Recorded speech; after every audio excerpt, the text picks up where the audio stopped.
Break तो बाद एक बार फिर तो स्वागत है। मेरा साथ दे रहे ने सबदीश जी, सीपी सिंह जी। सीपी सिंह जी, सबदीश जी, ਤੁਹਾਡਾ ਵੀ ਸਵਾਗਤ ਹੈ। Thank you ji. ब्रेक तो बाद निगाह मारना चाहूंगा मैं भारत ਦੀ ਰਾਜਨੀਤੀ ਤੇ। ਜੇ ਗੱਲ ਕਰੀਏ ਤੇ यूपी इलेक्शन ਕਿਤੇ ਨਾ ਕਿਤੇ ਅੱਜ ਕੱਲ ਸੁਰਖੀਆਂ ਵਿੱਚ ਬਣੀ ਹੋਈ ਆ। ਪੰਜਾਬ ਇਲੈਕਸ਼ਨ ਜੋ ਕਿ ਇੱਕ ਨੈਸ਼ਨਲ ਅਤੇ ਇੰਟਰਨੈਸ਼ਨਲ ਮੀਡੀਆ ਦੀ ਕਿਤੇ ਨਾ ਕਿਤੇ ਪੰਜਾਬ ਇਲੈਕਸ਼ਨ ਤੇ ਨਜ਼ਰ ਸੀ। ਉਸ ਤੋਂ ਬਾਅਦ UP election from national point of view ਕਾਫੀ ਇੰਪੋਰਟੈਂਟ ਹੁੰਦੀ ਆ। ਲਗਭਗ 80 ਲੋਕ ਸਭਾ ਦੀਆਂ ਸੀਟਾਂ ਯੂਪੀ ਵਿੱਚ ਸੀ। ਅਸੀਂ ਇਹ ਡਿਸਕਸ ਕਰ ਚੁੱਕੇ ਹਾਂ, ਮੈਂ ਜ਼ਿਆਦਾ ਡਿਟੇਲ 'ਚ ਨਹੀਂ ਜਾਊਂਗਾ। ਥੋੜਾ ਜਿਹਾ ਮੈਂ ਮੁੱਦੇ ਤੇ ਆਊਂਗਾ। ਫੇਜ਼ 1 ਦੀ ਇਲੈਕਸ਼ਨ 11 ਨੂੰ ਸ਼ੁਰੂ ਹੋਣ ਜਾ ਰਹੀ ਆ। ਅਸੀਂ ਕਹਿ ਸਕਦੇ ਹਾਂ ਇੱਕ ਦਿਨ ਬਚਿਆ ਵਾ। ਚੋਣ ਜਾਬਤਾ ਆਲਰੇਡੀ ਯੂਪੀ ਤੇ ਲੱਗਿਆ ਹੋਇਆ ਵਾ। ਐਡਵਰਟਾਈਜ਼ਮੈਂਟ ਜਾਂ ਕੈਂਪੇਨ ਆਲਰੇਡੀ ਬੰਦ ਹੋ ਚੁੱਕੀ ਆ। ਤੇ ਜੋ ਦਿੱਲੀ ਦਾ ਕੋਲ ਦਾ ਏਰੀਆ ਵਾ, ਕਿਤੇ ਨਾ ਕਿਤੇ ਉਹ ਸਾਰਾ ਏਰੀਆ ਯੂਪੀ ਦਾ ਫੇਜ਼ 1 ਵਿੱਚ ਹੈ, ਜਿਹਦੇ ਵਿੱਚ ਗਾਜ਼ੀਆਬਾਦ, ਨੋਇਡਾ, ਮਥੁਰਾ, ਇਹ ਸਾਰੀ ਬੈਲਟ ਨੂੰ ਆਪਾਂ ਕਹਿ ਸਕਦੇ ਹਾਂ ਕਿ ਇਹ 'ਚ ਯੂਪੀ ਦੀ ਇਲੈਕਸ਼ਨ 11 ਤਰੀਕ ਨੂੰ ਹੋਣ ਜਾ ਰਹੀ ਆ। ਹਰ ਪਾਰਟੀ ਦਾ ਜ਼ੋਰ ਲੱਗਾ ਹੋਇਆ ਵਾ। ਸਮਾਜਵਾਦੀ ਪਾਰਟੀ ਕਾਂਗਰਸ ਗੱਠਜੋੜ ਵਿੱਚ ਕੋਸ਼ਿਸ਼ ਕਰ ਰਹੀ ਆ ਜ਼ਿਆਦਾ ਤੋਂ ਜ਼ਿਆਦਾ ਵੋਟਾਂ ਬਟੋਰ ਸਕੀਏ। ਬੀਜੇਪੀ ਜੋ ਕਿ ਮੋਦੀ ਸਾਹਿਬ ਦੇ ਚਿਹਰੇ ਤੇ ਯੂਪੀ ਦੇ ਵਿੱਚ ਇਲੈਕਸ਼ਨ ਜਿੱਤਣਾ ਚਾਹੁੰਦੀ ਆ। ਫਿਰ ਬੀਐਸਪੀ ਮਾਇਆਵਤੀ ਜੀ ਨੂੰ ਅਸੀਂ ਯੂਪੀ ਵਿੱਚ ਨਹੀਂ ਭੁੱਲ ਸਕਦੇ। ਜਿੱਦਾਂ ਕਿ ਪੰਜਾਬ ਦੇ ਵਿੱਚ ਆਮ ਆਦਮੀ ਪਾਰਟੀ ਤੇ ਕਾਂਗਰਸ ਆਪਣੀ ਹੋਂਦ ਬਚਾਉਣ ਦੀ ਲੜਾਈ ਲੜ ਰਹੀ ਸੀ, ਕਿਤੇ ਨਾ ਕਿਤੇ ਬੀਐਸਪੀ ਨੂੰ ਵੀ ਮੈਂ ਇਹੀ ਕਹੂੰਗਾ ਕਿ ਬੀਐਸਪੀ ਵੀ ਐਰਕੀ ਆਪਣੀ ਹੋਂਦ ਬਚਾਉਣ ਦੀ ਲੜਾਈ ਯੂਪੀ ਵਿੱਚ ਲੜ ਰਹੇ ਆ। ਜੇ ਬੀਐਸਪੀ ਜ਼ਿਆਦੀਆਂ ਸੀਟਾਂ ਨਹੀਂ ਲੈ ਕੇ ਆਉਂਦੀ, ਕਿਤੇ ਨਾ ਕਿਤੇ ਬੀਐਸਪੀ ਦੀ ਹੋਂਦ ਤੇ ਸਵਾਲ ਜ਼ਰੂਰ ਉੱਠ ਜਾਣਗੇ। ਸਬਦੀਸ਼ ਜੀ, ਸਭ ਤੋਂ ਪਹਿਲਾਂ ਤੁਹਾਡੇ ਤੋਂ ਸ਼ੁਰੂ ਕਰੂੰਗਾ। ਜਿਹੜੀ ਖਾਸ ਕਰਕੇ ਇਹ ਬੈਲਟ ਆ ਜੋ ਦਿੱਲੀ ਦੇ ਕੋਲ ਆ ਯੂਪੀ ਦੀ, ਇਹਨੂੰ ਅਸੀਂ ਕਹਿ ਸਕਦੇ ਹਾਂ ਕਿ ਦਿੱਲੀ ਨਾਲ ਜ਼ਿਆਦਾ ਅਟੈਚ ਹੋਣ ਕਰਕੇ ਜਾਂ ਦਿੱਲੀ ਦੇ ਕੋਲ ਹੋਣ ਕਰਕੇ ਐਜੂਕੇਸ਼ਨ ਦਾ ਸਤਰ ਵੀ ਕਾਫੀ ਉੱਤੇ ਆ। ਨੋਇਡਾ, ਗਾਜ਼ੀਆਬਾਦ ਵਾਲੇ ਤੇ ਉਹ ਏਰੀਆ ਨੇ ਜਿੱਥੋਂ ਕਿ ਲੋਕ ਦਿੱਲੀ ਤੇ ਅਪ ਡਾਊਨ ਵੀ ਕਰਦੇ ਆ।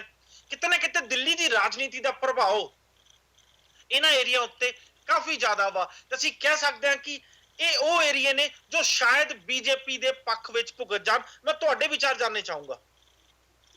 ਹਰਪ੍ਰੀਤ ਜੀ, ਪਹਿਲੀ ਗੱਲ ਤੇ ਮੈਂ ਤੁਹਾਡੀ ਗੱਲ ਨਾਲ 100% ਐਗਰੀ ਕਰਦਾ ਕਿ ਪੰਜਾਬ ਦੇ ਤਸਵੀਰ ਵਾਂਗ ਬਸਪਾ ਦੀ ਤਸਵੀਰ ਬਿਲਕੁਲ ਉਸ ਦੀ ਹੈ ਜਿਵੇਂ ਪੰਜਾਬ ਦੇ ਵਿੱਚ ਕਾਂਗਰਸ ਆਪਣੀ ਹੋਂਦ ਨੂੰ ਰਿਐਕਟ ਕਰਨ ਦੇ ਲਈ ਜਾਂ ਆਪਣੇ ਆਪ ਨੂੰ ਰੀਕਾਲ ਕਰਨ ਦੇ ਲਈ ਲੜ ਰਹੀ ਸੀ, ਆਪਣੇ ਆਪ ਨੂੰ ਰੀਐਸਟੈਬਲਿਸ਼ ਕਰਨ ਲਈ। ਉਸੇ ਤਰ੍ਹਾਂ ਬਸਪਾ ਵੀ ਲਾਜ਼ਮੀ ਤੌਰ ਤੇ ਲੜ ਰਹੀ ਹੈ। ਪਰ ਲੜਾਈ ਬੀਜੇਪੀ ਲਈ ਵੀ ਇੰਨੀ ਆਸਾਨ ਨਹੀਂ, ਕਿਉਂਕਿ ਬੀਜੇਪੀ ਨੇ ਲੋਕ ਸਭਾ ਚੋਣਾਂ ਦੇ ਜੋ ਰਿਜ਼ਲਟ ਸਾਹਮਣੇ ਆਏ ਸੀ, ਉਹਨਾਂ ਰਿਜ਼ਲਟ ਦੇ ਮੱਦੇਨਜ਼ਰ ਵਿਧਾਨ ਸਭਾ ਦੇ ਵਿੱਚ ਆਪਣੀ ਸ਼ਮੂਲੀਅਤ ਦਿਖਾ ਕੇ ਸਾਬਤ ਕਰਨਾ ਵਾ ਕਿ ਹੁਣ ਮੋਦੀ ਦਾ ਜਾਦੂ ਕਿੰਨਾ ਕੁ ਚੱਲ ਰਿਹਾ ਹੈ। ਦੂਸਰੇ ਪਾਸੇ ਕਾਂਗਰਸ ਪਾਰਟੀ ਜਿਹਨੇ ਆਪਣਾ ਮੁੱਖ ਮੰਤਰੀ ਦੇ ਤੌਰ ਤੇ ਸ਼ੀਲਾ ਦੀਕਸ਼ਿਤ ਨੂੰ ਇੱਕ ਵਾਰ ਐਲਾਨ ਦਿੱਤਾ ਸੀ, ਗੱਠਜੋੜ ਤੋਂ ਬਾਅਦ ਉਹਨਾਂ ਨੇ ਆਪਣੇ ਆਪ ਨੂੰ ਵਾਪਸ ਲੈ ਲਿਆ। ਔਰ ਕੁਦਰਤੀ ਗੱਲ ਹੈ ਕਿ ਲਿਆ ਹੀ ਜਾਣਾ ਸੀ, ਵੱਡੀ ਪਾਰਟੀ ਸਮਾਜਵਾਦੀ ਪਾਰਟੀ ਦੇ ਤੌਰ ਤੇ ਹੀ ਸੀ।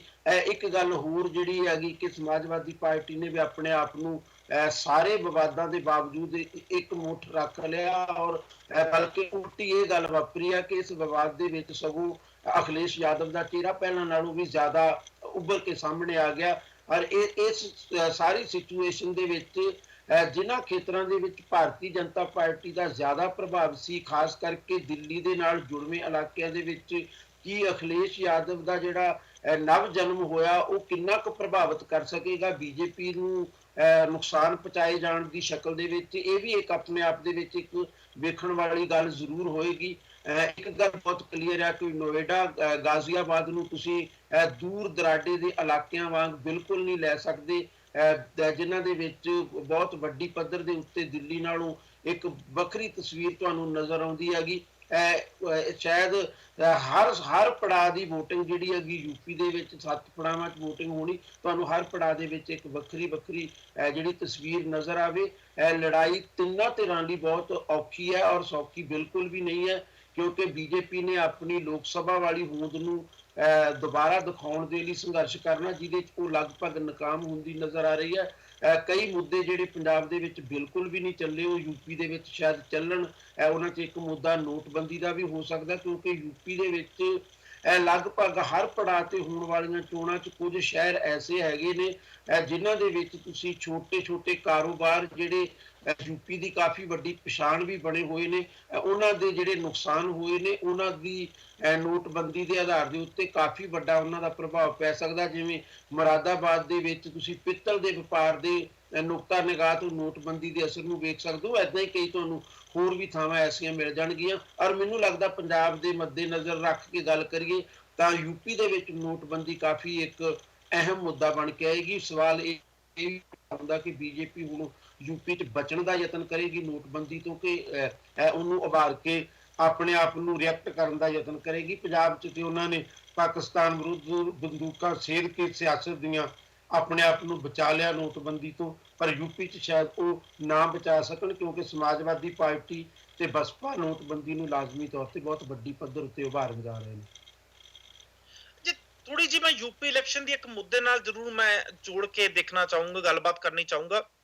ਕਰਪਸ਼ਨ ਦਾ ਮੁੱਦਾ, ਕਰਪਸ਼ਨ ਦੇ ਮੁੱਦੇ ਉੱਤੇ ਚਾਹੇ ਆਮ ਆਦਮੀ ਪਾਰਟੀ ਬਣੀ ਹੋਏ, ਚਾਹੇ ਆਮ ਆਦਮੀ ਪਾਰਟੀ ਦੀ 2 ਵਾਰ ਸਰਕਾਰ ਦਿੱਲੀ 'ਚ ਬਣੀ ਹੋਏ, ਪਰ ਕਿਤੇ ਨਾ ਕਿਤੇ ਨੋਟਬੰਦੀ ਤੋਂ ਬਾਅਦ ਜੋ ਇੱਕ ਬਲੈਕ ਮਨੀ ਤੇ ਅਟੈਕ ਦੱਸਿਆ ਜਾ ਰਿਹਾ ਬੀਜੇਪੀ ਵੱਲੋਂ, ਕਰਪਸ਼ਨ ਹਟਾਉਣ ਦੀ ਗੱਲ ਕੀਤੀ ਜਾ ਰਹੀ ਆ, ਬਜਟ ਦੇ ਵਿੱਚ ਜੋ ਪੋਲੀਟੀਕਲ ਪਾਰਟੀਆਂ ਨੂੰ ਪੈਸੇ ਦਿੱਤੇ ਜਾ ਰਹੇ ਆ ਉੱਤੇ ਵੀ ਬੀਜੇਪੀ ਨੇ ਨੱਥ ਪਾਉਣ ਦੀ ਕੋਸ਼ਿਸ਼ ਕੀਤੀ ਆ। ਕਿਤੇ ਨਾ ਕਿਤੇ ਮੈਨੂੰ ਲੱਗਦਾ ਹੈ ਕਿ ਜੋ ਕਰਪਸ਼ਨ ਵਾਲਾ ਚਿਹਰਾ ਸੀ, ਉਹ ਜਾਂ ਮੈਨੂੰ ਤੁਸੀਂ ਨਕਾਬ ਕਹਿ ਲਓ, ਉਹ ਨਕਾਬ ਮੋਦੀ ਸਾਹਿਬ ਜਾਂ ਬੀਜੇਪੀ ਯੂਪੀ ਦੇ ਇਲੈਕਸ਼ਨ ਵਿੱਚ ਲੈ ਕੇ ਜਾਣਾ ਚਾਹੁੰਦੀ ਆ, ਤੇ ਯੂਪੀ ਦੇ ਵਿੱਚ ਉਸ ਨਕਾਬ ਦੇ ਸਾਰੇ ਵੋਟਾਂ ਜਿੱਤਣ ਦੀ ਕੋਸ਼ਿਸ਼ ਕਰ ਰਹੀ ਆ। ਈਵਨ ਕਿ ਜੋ ਮੋਦੀ ਸਾਹਿਬ ਦੇ ਲੋਕ ਸਭਾ ਤੇ ਰਾਜ ਸਭਾ ਵਾਲੀਆਂ ਸਪੀਚਾਂ ਸੀ, ਉਹ ਸਪੀਚਾਂ ਨੂੰ ਮੈਂ ਇਹ ਤੇ ਨਹੀਂ ਕਹਿ ਸਕਦਾ ਕਿ ਟੈਕਨੀਕਲੀ ਜਾਂ ਪ੍ਰਧਾਨ ਮੰਤਰੀ ਦੇ ਲੈਵਲ ਦੀਆਂ ਸਪੀਚਾਂ ਸੀ, ਪਰ ਜੋ ਉੱਚ ਅਟੈਕ ਰੱਖੇ ਗਏ ਕਾਂਗਰਸ ਤੇ, ਬਾਰ-ਬਾਰ ਮੋਦੀ ਸਾਹਿਬ ਦੀਆਂ ਸਪੀਚਾਂ ਤੋਂ ਇਹੀ ਸੁਣਨ ਨੂੰ ਮਿਲ ਰਿਹਾ ਸੀ ਕਿ ਕਾਂਗਰਸ ਦੇ ਟਾਈਮ ਤੇ ਸਕੈਮ ਹੋਏ ਸੀ ਜਾਂ ਘੁਟਾਲੇ ਹੋਏ ਸੀ, ਮੇਰੇ ਟਾਈਮ ਤੇ ਕੁਝ ਵੀ ਨਹੀਂ ਹੋਇਆ। ਜੇ ਮੋਦੀ ਸਾਹਿਬ ਦੀਆਂ ਯੂਪੀ ਦੀਆਂ ਸਪੀਚਾਂ ਦੇਖੋ ਤੇ ਜਿੱਦਾਂ ਸਬਦੀਸ਼ ਜੀ ਨੇ ਕਿਹਾ, ਸਰਜੀਕਲ ਸਟ੍ਰਾਈਕ, ਨੋਟਬੰਦੀ, ਇਹਨਾਂ ਚੀਜ਼ਾਂ ਨੂੰ ਵੀ ਯੂਪੀ ਦੇ ਵਿੱਚ ਬੀਜੇਪੀ ਦੁਆਰਾ ਵੇਚਣ ਦੀ ਕੋਸ਼ਿਸ਼ ਕੀਤੀ ਜਾ ਰਹੀ ਆ। ਪਲੱਸ ਜੋ ਕਾਂਗਰਸ ਉੱਤੇ ਇਲਜ਼ਾਮ ਲਾਏ ਜਾ ਰਹੇ ਆ ਕਿ ਕਾਂਗਰਸ ਪਾਰਟੀ 'ਚ ਘੁਟਾਲੇ ਹੋਏ ਸੀ, ਇੱਕ ਤੀਰ ਨਾਲ 2 ਨਿਸ਼ਾਨੇ ਕੀਤੇ ਜਾ ਰਹੇ ਆ। ਇੱਕ ਸਮਾਜਵਾਦੀ ਪਾਰਟੀ ਦੇ ਜੋ ਕਾਂਗਰਸ ਦਾ ਗੱਠਜੋੜ ਆ, ਇੱਕ ਨਿਸ਼ਾਨਾ ਉਧਰ ਮਾਰਿਆ ਜਾ ਰਿਹਾ ਵਾ ਕਿ ਲੋਕਾਂ ਨੂੰ ਇਹ ਯਕੀਨ ਆ ਜੇ ਕਿ ਕਾਂਗਰਸ ਇੱਕ ਕਰਪਟ ਪਾਰਟੀ ਸੀ, ਤੇ ਉਹ ਲੋਕ ਜੋ ਕਰਪਸ਼ਨ ਹਟਾਉਣ ਵਾਸਤੇ ਵੋਟ ਪਾਉਣਾ ਚਾਹੁੰਦੇ ਆ, ਉਹ ਵੋਟਾਂ ਕਿਤੇ ਨਾ ਕਿਤੇ ਸਾਰੀਆਂ ਬੀਜੇਪੀ ਦੇ ਹੱਕ ਵਿੱਚ ਆ ਜਾਣ। ਇਹ ਮੇਰਾ ਆਪਣਾ ਐਨਾਲਿਸਿਸ ਆ। ਮੈਂ ਚਾਹੂੰਗਾ ਤੁਸੀਂ ਸਾਰੇ ਜਣੇ ਇੱਥੇ ਵਿਚਾਰ ਜ਼ਰੂਰ ਦਿਓ, ਕਿਹੜਾ ਤੁਹਾਡੇ ਚੋਂ ਕੌਣ ਮੇਰੀ ਇਸ ਗੱਲ ਨਾਲ ਐਗਰੀ ਹੁੰਦਾ ਤੇ ਕੌਣ ਵੱਖਰੇ ਵਿਚਾਰ ਰੱਖਦਾ। ਹਰਪ੍ਰੀਤ ਜੀ, ਜਿੰਨੀਆਂ ਵੀ ਹੁਣ ਤੱਕ ਦੇਖੋ ਉਹਨਾਂ ਨੇ, ਚਾਹੇ ਅਸੈਂਬਲੀ ਹੋਵੇ, ਚਾਹੇ ਲਖਨਊ ਦੇ ਵਿੱਚ ਉਹਨਾਂ ਨੇ ਇੱਕ ਰੈਲੀ ਨੂੰ ਸੰਬੋਧਨ ਕੀਤਾ ਸੀਗਾ, ਨੋ ਡਾਊਟ ਉਹਨਾਂ ਨੇ ਇਹ ਮੁੱਦਾ ਜ਼ਰੂਰ ਰੱਖਿਆ ਕਿ ਸਮਾਜਵਾਦੀ ਪਾਰਟੀ ਪਲੱਸ ਕਾਂਗਰਸ ਮਿਲ ਕੇ ਜਿਹੜਾ ਗੱਠਜੋੜ ਬਣਿਆ, ਉਹਦੇ ਵਿੱਚ ਤੁਸੀਂ ਕਰਪਸ਼ਨ ਦਾ ਮੁੱਦਾ ਕਹਿ ਲਓ, ਸਰਜੀਕਲ ਸਟ੍ਰਾਈਕ ਦੀ ਗੱਲ ਕਰ ਲਓ, ਡੀਮੋਨਟਾਈਜੇਸ਼ਨ ਫੈਕਟਰ ਦੀ ਗੱਲ ਕਰ ਲਓ, ਸਾਰੇ ਮੁੱਦੇ ਮੋਦੀ ਸਾਹਿਬ ਨੇ ਉਸ ਸਪੀਚ ਦੇ ਵਿੱਚ ਉਠਾਏ ਸੀ। ਪਰ ਲਖਨਊ ਜਾਂ ਇੱਕ ਪੂਰਾ ਉੱਤਰ ਪ੍ਰਦੇਸ਼ ਅਗਰ ਅਸੀਂ ਐਨਾਲਾਈਜ਼ ਕਰੀਏ ਤਾਂ ਉਹ ਬਾਕੀ ਇੰਡੀਆ ਦੀਆਂ ਸਟੇਟਾਂ ਨਾਲੋਂ ਥੋੜਾ ਜਿਹਾ ਉੱਥੇ ਜਿਹੜੀ ਲਿਟਰੇਸੀ ਰੇਟ ਹੈ ਉਹ ਬਹੁਤ ਘੱਟ ਹੈ, ਔਰ ਲੋਕੀ ਜਿਹੜੇ ਹੈ ਬਹੁਤ ਜਲਦੀ ਇਨਫਲੂਐਂਸ ਹੋ ਜਾਂਦੇ ਨੇ ਕਿਸੇ ਵੀ ਪਾਰਟੀ ਦੇ ਲੀਡਰ ਦੇ ਸਪੀਚ ਤੋਂ। ਇਸੇ ਚੀਜ਼ ਨੂੰ ਮੁੱਖ ਰੱਖਦੇ ਹੋਏ ਤੁਸੀਂ ਬੀਜੇਪੀ ਦੀ ਸਪੀਚਸ ਦੇ ਵਿੱਚ ਹਮੇਸ਼ਾ, ਚਾਹੇ ਨਰਿੰਦਰ ਮੋਦੀ ਨੂੰ ਤੁਸੀਂ ਐਜ਼ ਅ ਪ੍ਰਾਈਮ ਨਾ ਦੇਖੋ, ਤੁਸੀਂ ਨਰਿੰਦਰ ਮੋਦੀ ਨੂੰ ਬੀਜੇਪੀ ਸੁਪਰੀਮੋ ਵੱਲੋਂ ਅਗਰ ਸਪੀਚ ਉਹਨਾਂ ਦੀ ਸੁਣੋ ਤਾਂ ਉਹਨਾਂ ਉਸ ਸਪੀਚ ਦੇ ਵਿੱਚ ਕਿਤੇ ਨਾ ਕਿਤੇ ਇਹ ਇੰਪੈਕਟ ਜ਼ਰੂਰ ਦਿਖਦਾ ਕਿ ਲੋਕਾਂ ਨੂੰ ਡੀਮੋਨਟਾਈਜੇਸ਼ਨ ਫੈਕਟਰ ਹੋਵੇ, ਚਾਹੇ ਸਰਜੀਕਲ ਸਟ੍ਰਾਈਕ ਹੋਵੇ, ਉਹ ਜਿਹੇ ਫੈਕਟਰਸ ਤੋਂ ਜਾਂ ਜਿਹੜੀਆਂ ਉਹਨਾਂ ਦੀਆਂ ਮੇਨ ਉਹਨਾਂ ਦੀਆਂ ਸਮੱਸਿਆਵਾਂ ਨੇ ਛੋਟੇ-ਛੋਟੇ, ਉਹਨਾਂ ਦੇ ਫੈਕਟਰਸ ਤੋਂ ਗੱਲ ਕੀਤੀ ਜਾਵੇ ਤਾਂ ਕਿ ਉੱਥੋਂ ਦਾ ਜਿਹੜਾ ਵੋਟਰ ਹੈ ਉਸ ਚੀਜ਼ ਤੇ ਇਨਫਲੂਐਂਸ ਹੋ ਕੇ ਬੀਜੇਪੀ ਨੂੰ ਭੁਗਤ ਜਾਵੇ। ਇਹੀ ਚੀਜ਼ ਜੇ ਪੰਜਾਬ ਦੇ ਵਿੱਚ ਤੁਸੀਂ ਦੇਖਦੇ, ਬਟ ਬੀਜੇਪੀ ਨੇ ਪੰਜਾਬ ਦੇ ਵਿੱਚ ਇਸ ਚੀਜ਼ ਨੂੰ ਬਿਲਕੁਲ ਵੀ ਪਬਲਿਸਾਈਜ਼ ਨਹੀਂ ਕੀਤਾ ਜਾਂ ਆਪਣੀ ਰੈਲੀਆਂ ਦੇ ਵਿੱਚ ਨਹੀਂ ਬੋਲੇ ਉਹ, ਕਿਉਂਕਿ ਉਹਨਾਂ ਨੂੰ ਪਤਾ ਹੈ ਕਿ ਉੱਥੋਂ ਯੂਪੀ ਦਾ ਵੋਟਰ ਔਰ ਪੰਜਾਬ ਦੇ ਵੋਟਰ ਦੇ ਵਿੱਚ ਫਰਕ ਹੈ। ਸ਼ਾਇਦ ਇਸੇ ਕਰਕੇ ਯੂਪੀ ਦੇ ਵਿੱਚ ਤੁਸੀਂ ਦੇਖੋ ਬਹੁਜਨ ਸਮਾਜ ਪਾਰਟੀ ਦੀ ਅਗਰ ਮੈਂ ਗੱਲ ਕਰਾਂ ਤਾਂ ਉਹ 3rd ਪੋਜੀਸ਼ਨ ਤੇ ਕਿਤੇ ਨਾ ਕਿਤੇ ਦਿਖ ਰਹੀ ਹੈ, ਲੇਕਿਨ ਕਿਤੇ ਕੁਝ ਏਰੀਆ ਯੂਪੀ ਦਾ ਇਸ ਤਰ੍ਹਾਂ ਦਾ ਜਿੱਥੇ ਕਿ ਲਾਸਟ ਫੇਜ਼ ਦੇ ਵਿੱਚ ਇਲੈਕਸ਼ਨ ਹੋਣੀ ਹੈ, ਉਹਨਾਂ ਏਰੀਆਜ਼ ਦੇ ਵਿੱਚ ਬੀਐਸਪੀ ਦੀ ਜਿਹੜੀ ਸਾਖ ਹੈ ਬਹੁਤ ਜ਼ਿਆਦਾ ਡਾਊਨ ਹੋ ਚੁੱਕੀ ਹੈ, ਔਰ ਸ਼ਾਇਦ ਇਸੇ ਕਰਕੇ ਉਸ ਨੂੰ ਬਚਾਉਣ ਦੇ ਖਾਤਰ ਹੀ ਉਹ ਜਿਹੜੀ ਆਪਣੀ ਐਫਰਟ ਲਗਾ ਰਹੀ ਹੈ। ਬਟ ਮੈਨੂੰ ਨਹੀਂ ਲੱਗਦਾ ਕਿ ਉਹ ਪਹਿਲੀ ਔਰ ਦੂਜੀ ਪੋਜੀਸ਼ਨ ਦੇ ਨੇੜੇ ਤੇੜੇ ਵੀ ਆ ਪਾਏਗੀ, ਪਰ ਕਿਤੇ ਨਾ ਕਿਤੇ बीजेपी और समाजवादी पार्टी कांग्रेस का जिहड़ा गठजोड़ है, इन्हां दोनों दे विच टक्कर देखने को मिलूगी और दोनों ही पार्टियां उत्थों दे वोटर्स को भरमाउण की कोशिश कर रही है। कांग्रेस डीमोनेटाइजेशन पूरी तरह कंडेम कर रही है और आई थिंक मैनू नहीं लगता जिवें शबीर जी ने कहा है कि डीमोनेटाइजेशन फैक्टर उत्तर प्रदेश के विच ज्यादा इफेक्ट करेगा, मेजर इफेक्ट नहीं करेगा, लेकिन किते किते कुछ एरियाज इदां दे ने जिथे हले भी प्रॉब्लम जिहड़ी पनप रही है और चल रही है, उस एरिया दे विच इफेक्ट हो सकता है। बट ओवरऑल जिहड़ा करप्शन का जिहड़ा मुद्दा बीजेपी लेके आई है, उस मुद्दे के उपर जरूर इफेक्ट हो सकता है, लेकिन डीमोनेटाइजेशन बहुत ज्यादा इफेक्ट यूपी ਦੇ ਵਿੱਚ ਪਾਵੇ ਮੈਨੂੰ ਨਹੀਂ ਲੱਗਦਾ। ਅਜੀਤ ਜੀ ਤੇ ਸਬਦੀਸ਼ ਜੀ, ਮੈਂ ਚਾਹੂੰਗਾ ਮੇਰੇ ਸਵਾਲ ਸੀ ਜੋ ਜੇ ਉਹਦੇ ਆਲੇ ਦੁਆਲੇ ਤੁਹਾਡੇ ਜਵਾਬ ਹੋਣ ਤਾਂ ਕਿ ਉਹ ਸਵਾਲ ਦਾ ਜਵਾਬ ਦਰਸ਼ਕਾਂ ਤੱਕ ਜ਼ਰੂਰ ਪਹੁੰਚ ਪਾਏ। ਹਰਪ੍ਰੀਤ ਜੀ, ਜਿੱਥੇ ਤੱਕ ਡੀਮੋਨੇਟਾਈਜੇਸ਼ਨ ਦਾ ਸਵਾਲ ਹੈ, ਯੂਪੀ ਦੇ ਵਿੱਚ ਮੈਂ ਰਿਪੀਟ ਕਰਦਾ ਜੀ ਅਜੀਤ ਜੀ, ਮੇਰਾ ਡੀਮੋਨੇਟਾਈਜੇਸ਼ਨ ਦਾ ਸਵਾਲ ਨਹੀਂ ਸੀ, ਮੇਰਾ ਕਰਪਸ਼ਨ ਦੇ ਮੁੱਦੇ ਉੱਤੇ ਸਵਾਲ ਸੀ ਕਿ ਕਿਤੇ ਨਾ ਕਿਤੇ ਕਰਪਸ਼ਨ ਦਾ ਜੋ ਇੱਕ ਚਿਹਰਾ ਵਾ ਮੋਦੀ ਸਾਹਿਬ ਦੇ ਰੂਪ ਵਿੱਚ ਉਹ ਪੇਸ਼ ਕੀਤਾ ਜਾ ਰਿਹਾ ਵਾ। ਜੇ ਪ੍ਰਧਾਨ ਮੰਤਰੀ ਦੀ ਲੋਕ ਸਭਾ ਦੀਆਂ ਰਾਜ ਸਭਾ ਦੀਆਂ ਸਪੀਚਾਂ ਵੀ ਸੁਣ ਲਈਏ, ਜੋ ਕਾਂਗਰਸ ਉੱਤੇ ਕਰਪਸ਼ਨ ਦੇ ਇਲਜ਼ਾਮ ਲਾਏ ਜਾਂ ਕਾਂਗਰਸ ਦੇ ਹੁੰਦੇ ਹੋਏ ਕਰਪਸ਼ਨ ਹੋਈ ਆ, ਈਵਨ ਦੋ ਕਿ ਮੋਦੀ ਸਾਹਿਬ ਨੇ ਮਨਮੋਹਨ ਸਿੰਘ ਜੀ ਉੱਤੇ ਵੀ ਤਿੱਖਾ ਬਿਆਨ ਕਰਨ ਤੋਂ ਪਰਹੇਜ਼ ਨਹੀਂ ਕੀਤਾ। ਕਿਤੇ ਨਾ ਕਿਤੇ ਕਾਂਗਰਸ ਲੋਕਾਂ ਨੂੰ ਯਾਦ ਦਿਵਾਇਆ ਜਾ ਰਿਹਾ ਕਿ ਕਾਂਗਰਸ ਉਹ ਗਵਰਨਮੈਂਟ ਵਿੱਚ ਬਹੁਤ ਸਕੈਮ ਹੁੰਦੇ ਸੀ, ਕਰਪਸ਼ਨ ਹੁੰਦੀ ਸੀ, ਤੇ ਸਾਡੀ ਪਾਰਟੀ ਉਹ ਪਾਰਟੀ ਹੈ ਜੋ ਸਕੈਮ ਤੇ ਨਹੀਂ ਹੁੰਦੇ ਤੇ ਅਸੀਂ ਕਰਪਸ਼ਨ ਹਟਾਉਣ ਦੀ ਕੋਸ਼ਿਸ਼ ਕਰ ਰਹੇ ਹਾਂ। ਇੱਕ ਤੀਰ ਨਾਲ ਦੋ ਨਿਸ਼ਾਨੇ ਲਾਏ ਜਾ ਰਹੇ ਆ। ਹਰਪ੍ਰੀਤ ਜੀ, ਮੈਂ ਡੀਮੋਨੇਟਾਈਜੇਸ਼ਨ ਉਸ ਮੁੱਦੇ ਨਾਲ ਜੋੜਨ ਵਾਸਤੇ ਗੱਲ ਕਰਨੀ ਜੀ।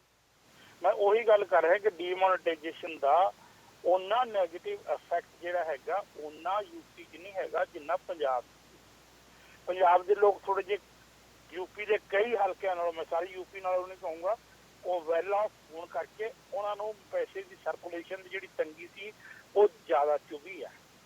ਔਰ ਇਹਦੇ ਨਾਲ ਕੀ ਹੋ ਰਿਹਾ ਹੈ ਕਿ ਇਸ ਡੀਮੋਨੇਟਾਈਜੇਸ਼ਨ ਨੂੰ ਜੋੜ ਕੇ ਹੀ ਜਿਹੜੇ ਸਟਾਰ ਪ੍ਰਚਾਰਕ ਨੇ ਕਾਂਗਰਸ ਦੇ, ਸਭ ਤੋਂ ਨੰਬਰ 1 ਤੇ ਰਾਹੁਲ गांधी जी, वो बार बार आपका पैसा लूट लिया गया, आपकी जेब में से पैसा निकाल लिया गया, आपकी जेब में जो 5 का नोट है उसको 1 मिनट में मोदी जी ने कह के उसको मिट्टी बना दिया, वो ਉਹਨੂੰ ਉਭਾਰਨ ਦੀ ਕੋਸ਼ਿਸ਼ ਕਰਦੇ ਨੇ। ਭਾਵੇਂ ਉਹਦਾ ਇਫੈਕਟ ਕਿੰਨਾ ਪੈਂਦਾ ਨਹੀਂ ਪੈਂਦਾ, ਉਹਨੂੰ ਕਾਊਂਟਰ ਕਰਨ ਵਾਸਤੇ ਮੋਦੀ ਸਾਹਿਬ ਜਿੰਨੇ ਵੀ ਕੋਈ ਸਕੈਮਾਂ ਦੀ ਹਿਸਟਰੀ ਸੀ ਕਾਂਗਰਸ ਦੀ ਜਾਂ ਜੋ ਵੀ ਇਸ ਤਰ੍ਹਾਂ ਦੀ ਗੱਲਾਂ ਦੇ ਨਾਲ ਸਕੈਮ ਹੈ ਕੀ ਹੈ ਉਹਨਾਂ ਦੇ ਹੁੰਦਾ ਰਿਹਾ ਉਹਦੇ ਵਿੱਚ, ਉਹਨਾਂ ਨੂੰ ਸਾਰਿਆਂ ਨੂੰ ਉਹਨੂੰ ਕਾਊਂਟਰ ਕਰਨ ਵਾਸਤੇ ਉਭਾਰਨ ਦੀ ਕੋਸ਼ਿਸ਼ ਕਰਦੇ ਨੇ ਤੇ ਕਿਤੇ ਕਿਤੇ ਉਹ ਡਿਮੋਨੇਟਾਈਜੇਸ਼ਨ ਨੂੰ ਪੋਜ਼ਿਟਿਵ ਪੱਖ 'ਚ ਪੇਸ਼ ਕਰਨ ਦੀ ਕੋਸ਼ਿਸ਼ ਕਰਦੇ ਨੇ। ਕਿਉਂਕਿ ਅਸਲ ਜਿਹੜਾ ਉੱਥੇ ਲੜਾਈ ਬਣੀ ਹੈ ਉਹ ਬਣੀ ਹੈ ਕਾਂਗਰਸ ਪਾਰਟੀ ਦੀ ਔਰ ਅਖਿਲੇਸ਼ ਯਾਦਵ ਦੀ ਜਿਹੜੀ ਹੈਗੀ ਐਸਪੀ ਉਹਦੇ ਜੁੜ ਜਾਣ ਦੇ ਨਾਲ, ਇੱਕ ਥਾਂ ਹੋ ਜਾਣ ਦੇ ਨਾਲ। ਇਹ ਚੀਜ਼ ਨੂੰ ਸ਼ਾਇਦ ਮੋਦੀ ਸਾਹਿਬ ਵੀ ਮਹਿਸੂਸ ਕਰਦੇ ਨੇ ਕਿ ਅਖਿਲੇਸ਼ ਯਾਦਵ ਨੇ ਜਿਹੜਾ ਸਟੈਪ ਖੇਲਿਆ ਉਹਨੇ ਬਹੁਤ ਵੱਡਾ ਜਿਹੜਾ ਆਪਣੀ ਪਾਰਟੀ ਦੇ ਨਾਲ ਐਂਟੀ ਇਨਕੰਬੈਂਸੀ ਦਾ ਔਰ ਜਿਹੜੀ ਪਾਰਟੀ ਦੀ ਇੱਕ ਛਵੀ ਬਣੀ ਹੋਈ ਸੀ ਕਿ ਉਹਨਾਂ ਦੇ ਨਾਲ ਜਿਹੜੀ ਹੈਗੀ ਬਾਹੂਬਲੀ ਜੁੜਦੇ ਨੇ, ਗੁੰਡਾਗਰਦੀ ਜੁੜਦੇ ਨੇ, ਉਹ ਛਵੀ ਚੋਂ ਭਾਵੇਂ ਕੋਈ ਨਾ ਮੰਨੇ ਪਰ ਅਖਿਲੇਸ਼ ਯਾਦਵ ਨੇ ਕੁਛ ਹੱਦ ਤੱਕ ਆਪਣੇ ਆਪ ਨੂੰ ਇੱਕ ਨਵੀਂ ਚੇਂਜ ਦੇ ਰੂਪ 'ਚ ਮਹਿਸੂਸ ਕਰਦਾ ਕਿ ਉਹ ਸਾਰਾ ਕੁਛ ਪੁਰਾਣਾ ਸੀ, ਹੁਣ ਕੁਛ ਤੁਹਾਡੇ ਸਾਹਮਣੇ ਨਵੇਂ ਜਿਹੜੇ ਵਿਚਾਰ ਆ, ਯੰਗ ਵਿਚਾਰ ਆ ਰਹੇ। ਪਰ ਉਹ ਕਿਉਂਕਿ ਉਹ ਉਹਦੇ ਨਾਲ ਜੁੜੇ ਨੇ ਤਾਂ ਉਹਨਾਂ ਨੂੰ ਕਾਂਗਰਸ ਦੇ ਜਿਹੜੇ ਘੁਟਾਲਿਆਂ ਦੀ ਹਿਸਟਰੀ ਹੈ ਉਹਦੇ ਨਾਲ ਵੀ ਜੋੜ ਦੇਣਾ ਚਾਹੁੰਦੇ ਨੇ ਮੋਦੀ ਸਾਹਿਬ। ਉਹਦੇ ਇਫੈਕਟ ਨੂੰ ਇੱਕ ਯੂਨੀਵਰਸਲ ਬਣਾ ਦੇਣਾ ਚਾਹੁੰਦੇ ਨੇ ਜਿਹੜਾ ਦੂਜੀਆਂ ਪਾਰਟੀਆਂ ਤੇ ਬਣੇ ਕਿ ਇਹ ਪਾਰਟੀ ਉਸ ਘੁਟਾਲਿਆਂ ਵਾਲੀ ਪਾਰਟੀ ਨਾਲ ਜੁੜ ਗਈ ਹੈ ਜਿਹਦੇ ਐਡੇ ਵੱਡੇ ਘੁਟਾਲੇ ਨੇ। ਸੋ ਬਾਰ-ਬਾਰ ਇਸ ਕਰਕੇ ਉਹ ਬਹੁਤ ਜ਼ਿਆਦਾ ਜ਼ੋਰ ਜਿਹੜਾ ਹੈਗਾ ਔਰ ਮੇਰਾ ਇਹ ਮੰਨਣਾ ਹੈ ਕਿ ਜੇ ਇਸ ਵਕਤ ਯੂਪੀ ਦੀ ਔਰ ਪੰਜਾਬ ਦੀ ਇਲੈਕਸ਼ਨ ਨਾ ਚੱਲਦੀ ਹੁੰਦੀ ਤਾਂ ਸ਼ਾਇਦ ਜਿਹੜੇ ਪਾਰਲੀਮੈਂਟ ਦੇ ਦੋਵੇਂ ਹਾਊਸਿਸ ਦੇ ਵਿੱਚ ਮੋਦੀ ਸਾਹਿਬ ਨੇ ਭਾਸ਼ਣ ਦਿੱਤੇ ਨੇ ਉਹਨਾਂ ਦਾ ਰੰਗ ਇਹ ਨਾ ਹੁੰਦਾ, ਇਹਦੇ ਨਾਲੋਂ ਡਿਫਰੈਂਟ ਹੁੰਦਾ। ਤੇ ਇਸੇ ਕਰਕੇ ਹੀ ਉਹਨਾਂ ਨੇ ਬਜਟ ਪਹਿਲਾਂ ਲਿਆ ਕੇ ਕੁਝ ਜਿਹੜੀਆਂ ਹੈਗੀਆਂ ਇਨਕਮ ਟੈਕਸ ਵਗੈਰਾ ਜਿਹੜੇ ਐਸਾ ਦੇਣ ਦੀ ਕੋਸ਼ਿਸ਼ ਕੀਤੀ ਆ ਤਾਂ ਕਿ ਉਸ ਜਿਹੜਾ ਇਫੈਕਟ ਹੈ ਉਹਨੂੰ ਡੀਮੋਨੇਟਾਈਜੇਸ਼ਨ ਦਾ ਜੇ ਕਿਤੇ ਨੈਗੇਟਿਵ ਫੈਕਟਰਾਂ ਨੂੰ ਪੋਜ਼ਿਟਿਵ ਕਰ ਸਕਣ, ਤੇ ਘੁਟਾਲਿਆਂ ਦੀ ਵਾਰ-ਵਾਰ ਗੱਲ ਚਲਾ ਰਹੇ ਨੇ। ਔਰ ਮੇਰੇ ਖਿਆਲ ਆਉਣ ਵਾਲੇ ਦਿਨਾਂ ਦੇ ਵਿੱਚ ਇਹਨਾਂ ਘੁਟਾਲਿਆਂ ਦੀ, ਕਰਪਸ਼ਨ ਦੀ, ਇਹ ਸਾਰਾ ਕੁਝ ਦੀ ਜਿਹੜੀ ਹੈਗੀ ਹੋਰ ਜ਼ਿਆਦਾ ਜ਼ੋਰ ਸ਼ੋਰ ਦੇ ਨਾਲ ਵਿਆਖਿਆ ਭਰਪੂਰ ਉੱਥੇ ਇਹਦਾ ਪ੍ਰਚਾਰ ਕੀਤਾ ਜਾਣ ਦੀ ਸੰਭਾਵਨਾ ਬਣੀ। ਸਬਦੀਸ਼ ਜੀ। ਹਰਪ੍ਰੀਤ ਜੀ, ਪਹਿਲੀ ਗੱਲ ਤਾਂ ਮੈਂ ਇਹ ਕਹਿਣੀ ਚਾਹਾਂਗਾ ਕਿ ਕਾਂਗਰਸ ਦੇ 10 ਸਾਲਾਂ ਦੇ ਰਾਜ ਦੇ ਵਿੱਚ ਸੱਚਮੁੱਚ ਦੇਸ਼ ਦੇ ਅੰਦਰ ਉਹ ਘੁਟਾਲੇ ਉੱਭਰ ਕੇ ਸਾਹਮਣੇ ਆਏ ਜਿਨ੍ਹਾਂ ਦੀ ਤੁਸੀਂ ਇਸ ਤੋਂ ਪਹਿਲਾਂ ਕਲਪਨਾ ਵੀ ਨਹੀਂ ਸੀ ਕਰ ਸਕਦੇ ਕਿ ਭਾਰਤ ਵਿੱਚ ਏਡੇ ਏਡੇ ਘੁਟਾਲੇ ਵੀ ਹੋ ਸਕਦੇ ਨੇ। ਔਰ ਉਹ ਘੁਟਾਲੇ ਉਸ ਦੌਰ ਦੇ ਵਿੱਚ ਹੋਏ ਜਦੋਂ ਪ੍ਰਧਾਨ ਮੰਤਰੀ ਮਨਮੋਹਨ ਸਿੰਘ ਸਨ, ਤੇ ਜਿਨ੍ਹਾਂ ਬਾਰੇ ਅੱਜ ਵੀ ਅਸੀਂ ਬੜੇ ਮਾਣ ਨਾਲ ਕਹਿ ਸਕਦੇ ਹਾਂ ਕਿ ਉਹ ਪਰਸਨਲੀ ਕਰਪਟ ਬਿਲਕੁਲ ਵੀ ਨਹੀਂ ਕਹਿ ਜਾ ਸਕਦੇ।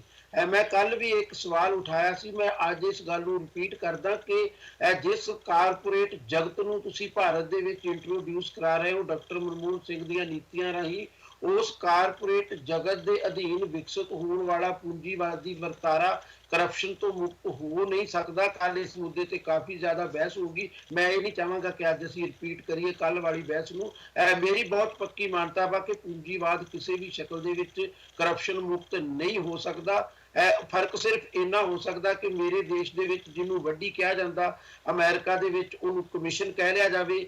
ਮੇਰੇ ਦੇਸ਼ ਦੇ ਵਿੱਚ ਜਿਹਨੂੰ ਅੰਦਰ ਖਾਤੇ ਪੈਸੇ ਦੇ ਕੇ ਆਪਣੇ ਹੱਕ ਦੇ ਵਿੱਚ ਲੌਬਿੰਗ ਕਰਨ ਨੂੰ ਕਰਪਸ਼ਨ ਕਿਹਾ ਜਾ ਸਕਦਾ ਵਾ। ਅਮਰੀਕਾ ਦੀਆਂ ਕੰਪਨੀਆਂ ਵੱਲੋਂ ਆਪਣੇ ਆਡਿਟ ਦੇ ਵਿੱਚ ਵੀ ਉਹ ਲਿਖ ਦੇਣ ਕਿ ਇਸ ਮਾਮਲੇ ਦੇ ਉੱਤੇ ਅਸੀਂ ਇੰਨਾ ਕਮਿਸ਼ਨ ਦਿੱਤਾ ਸੀ, ਇੰਨੀ ਲੌਬਿੰਗ ਤੇ ਸਾਡਾ ਖਰਚਾ ਹੋਇਆ। ਫਰਕ ਇਹਨਾਂ ਗੱਲਾਂ ਦੇ ਵਿੱਚ ਆ ਸਕਦਾ, ਅਦਰਵਾਈਜ਼ ਕੋਈ ਬਹੁਤ ਜ਼ਿਆਦਾ ਫਰਕ ਹੋ ਨਹੀਂ ਸਕਦਾ। ਵਾਲਮਾਰਟ ਬਾਰੇ ਤੁਹਾਨੂੰ ਪਤਾ ਪਿਛਲੇ ਦਿਨੀ ਚਰਚਾ ਹੋਈ ਸੀ, ਅੱਜ ਤੋਂ ਕੋਈ ਸਾਲ ਸਵਾ ਸਾਲ ਪਹਿਲਾਂ ਜਾਂ 2 ਸਾਲ ਪਹਿਲਾਂ, ਕਿ ਉਹਨਾਂ ਨੇ 125 ਕਰੋੜ ਰੁਪਏ ਇੰਡੀਆ ਦੇ ਵਿੱਚ ਖਰਚੇ ਨੇ। ਔਰ ਉਹਨਾਂ ਨੇ ਬਿਲਕੁਲ ਆਪਣੇ ਹਿਸਾਬ ਕਿਤਾਬ ਦੇ ਵਿੱਚ ਬੁੱਕਸ ਦੇ ਵਿੱਚ ਲਿਖ ਕੇ ਖਰਚੇ ਹੋਏ ਸਨ।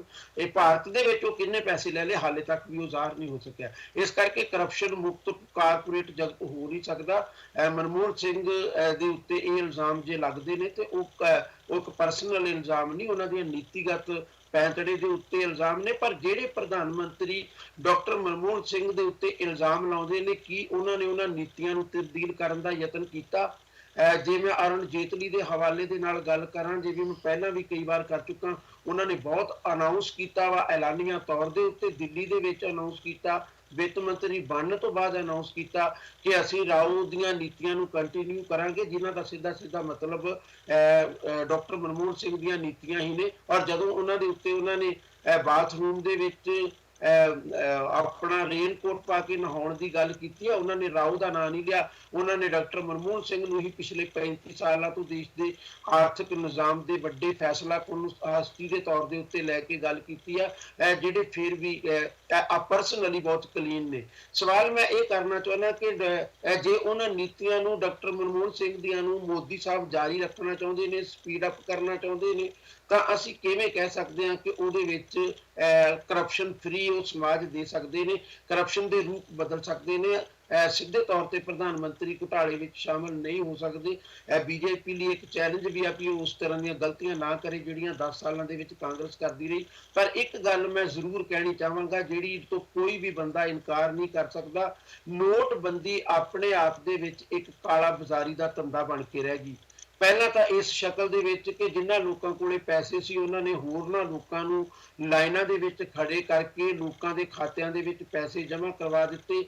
ਸਾਰੇ ਯਤਨਾਂ ਦੇ ਬਾਵਜੂਦ ਸਾਰਾ ਉਹ ਕਾਲਾ ਧਨ, ਜਿੰਨੇ ਮਰਜ਼ੀ ਟੈਕਸੇਸ਼ਨ ਡਿਪਾਰਟਮੈਂਟ ਆਪਣੇ ਯਤਨ ਕਰ ਲਵੇ, ਜਿੰਨੀ ਉਹ ਕਾਲਾ ਬਾਜ਼ਾਰੀ ਹੋ ਚੁੱਕੀ ਆ, ਉਹਦਾ ਸ਼ਾਇਦ ਕੁਝ ਪਰਸੈਂਟ ਕੇਸਾਂ ਦੀ ਸ਼ਕਲ ਦੇ ਵਿੱਚ ਸਾਹਮਣੇ ਆ ਜਾਵੇ। ਉਹਨੂੰ ਸਾਬਤ ਕਰਨ ਦੀ ਵੀ ਸ਼ਾਇਦ ਬਹੁਤ ਵੱਡੇ ਯਤਨ ਸਰਕਾਰ ਦੇ ਬਹੁਤ ਸਫਲ ਨਾ ਹੋ ਸਕਣ। ਦੂਜਾ ਉਹਦਾ ਰੂਪ ਇਹ ਬਣਿਆ ਕਿ ਤੁਸੀਂ ਪੁਰਾਣੇ ਨੋਟਾਂ ਦੇ ਬਦਲ ਦੇ ਵਿੱਚ ਕਿਸੇ ਨੂੰ ਨਵੇਂ ਨੋਟ ਦੇ ਸਕਦੇ ਹੋ, ਉਹਦੇ ਵਿੱਚੋਂ ਕੁਝ ਪਰਸੈਂਟ ਦੀ ਹੇਰਾਫੇਰੀ ਹੁੰਦੀ ਗਈ। ਇਹ ਸਾਰੇ ਦੇਸ਼ ਦੇ ਵਿੱਚ ਵੱਡੇ ਸ਼ਕਲ ਦੇ ਵਿੱਚ ਵਰਤਾਰਾ ਵਾਪਰਿਆ ਔਰ ਲੋਕੀ 2500 ਦੇ ਨਵੇਂ ਨੋਟਾਂ ਦੇ ਬਦਲੇ ਪੁਰਾਣੇ ਨੋਟ ਵਟਾਉਂਦੇ ਹੋਏ ਦੇਖੇ ਗਏ। ਜਿਹੜੀ ਸਰਕਾਰ ਕਹਿੰਦੀ ਆ ਕਿ ਅਸੀਂ ਬੜੀ ਕਰਪਸ਼ਨ ਨੂੰ ਰੋਕਣ ਦਾ ਯਤਨ ਕੀਤਾ, ਨਾ ਤਾਂ ਉਹ ਲਾਈਨਾਂ 'ਚ ਲੱਗੇ ਲੋਕਾਂ ਨੂੰ ਪਕੜ ਸਕੀ, ਹਾਲੇ ਤੱਕ ਚਲੋ ਉਹ ਬਹੁਤ ਔਖੀ ਗੇਮ ਸੀਗੀ, ਪਰ ਉਹ ਘੱਟੋ ਘੱਟ ਜਿਹੜੇ ਨੋਟ ਵਟਾਉਣ ਦੀ ਹੈਸੀਅਤ ਦੇ ਵਿੱਚ ਚਲੇ ਗਏ ਸੀ। ਚਾਹੇ ਉਹ ਉਹਨਾਂ ਕੋਲੇ ਨਵੀਂ ਕਰੰਸੀ ਕਿੱਥੋਂ ਆ ਜਾਂਦੀ ਸੀ, ਇਹਦੇ ਲਈ ਤੁਸੀਂ ਜੇ ਕਹਿ ਵੀ ਦਵੋ ਕਿ ਕਿਸੇ ਬੈਂਕ ਦੇ 5 ਮੈਨੇਜਰ ਫੜ ਲਏ ਗਏ ਨੇ, ਫਲਾਂ ਬੈਂਕ ਦੇ 10 ਬੰਦੇ ਫੜ ਲਏ ਗਏ ਨੇ, ਪਰ ਜਿੰਨੀ ਵੱਡੀ ਪੱਧਰ ਦੇ ਉੱਤੇ ਇਹ ਕਾਲਾ ਬਾਜ਼ਾਰੀ ਚੱਲੀ, ਮੈਂ ਨਹੀਂ ਸਮਝਦਾ ਕਿ ਉਨੀ ਵੱਡੀ ਪੱਧਰ ਦੇ ਉੱਤੇ ਸਰਕਾਰ ਇਹਨੂੰ ਪਕੜਨ ਦੇ ਵਿੱਚ ਸਫਲ ਹੋਈ ਆ। ਔਰ ਸਰਕਾਰ ਕਹਿ ਨਹੀਂ ਸਕਦੀ ਕਿ ਸਾਡੇ ਅੰਦਰ ਭ੍ਰਿਸ਼ਟਾਚਾਰ ਨਹੀਂ ਹੋਇਆ। ਨੋਟਬੰਦੀ ਆਪਣੇ ਆਪ ਦੇ ਵਿੱਚ ਇੱਕ ਭ੍ਰਿਸ਼ਟਾਚਾਰ ਨੂੰ ਦੇ ਕਈ ਰੰਗਾਂ ਨੂੰ ਉਜਾਗਰ ਕਰਨ ਵਾਲਾ ਵਰਤਾਰਾ ਬਣ ਕੇ ਸਾਹਮਣੇ ਆਈ।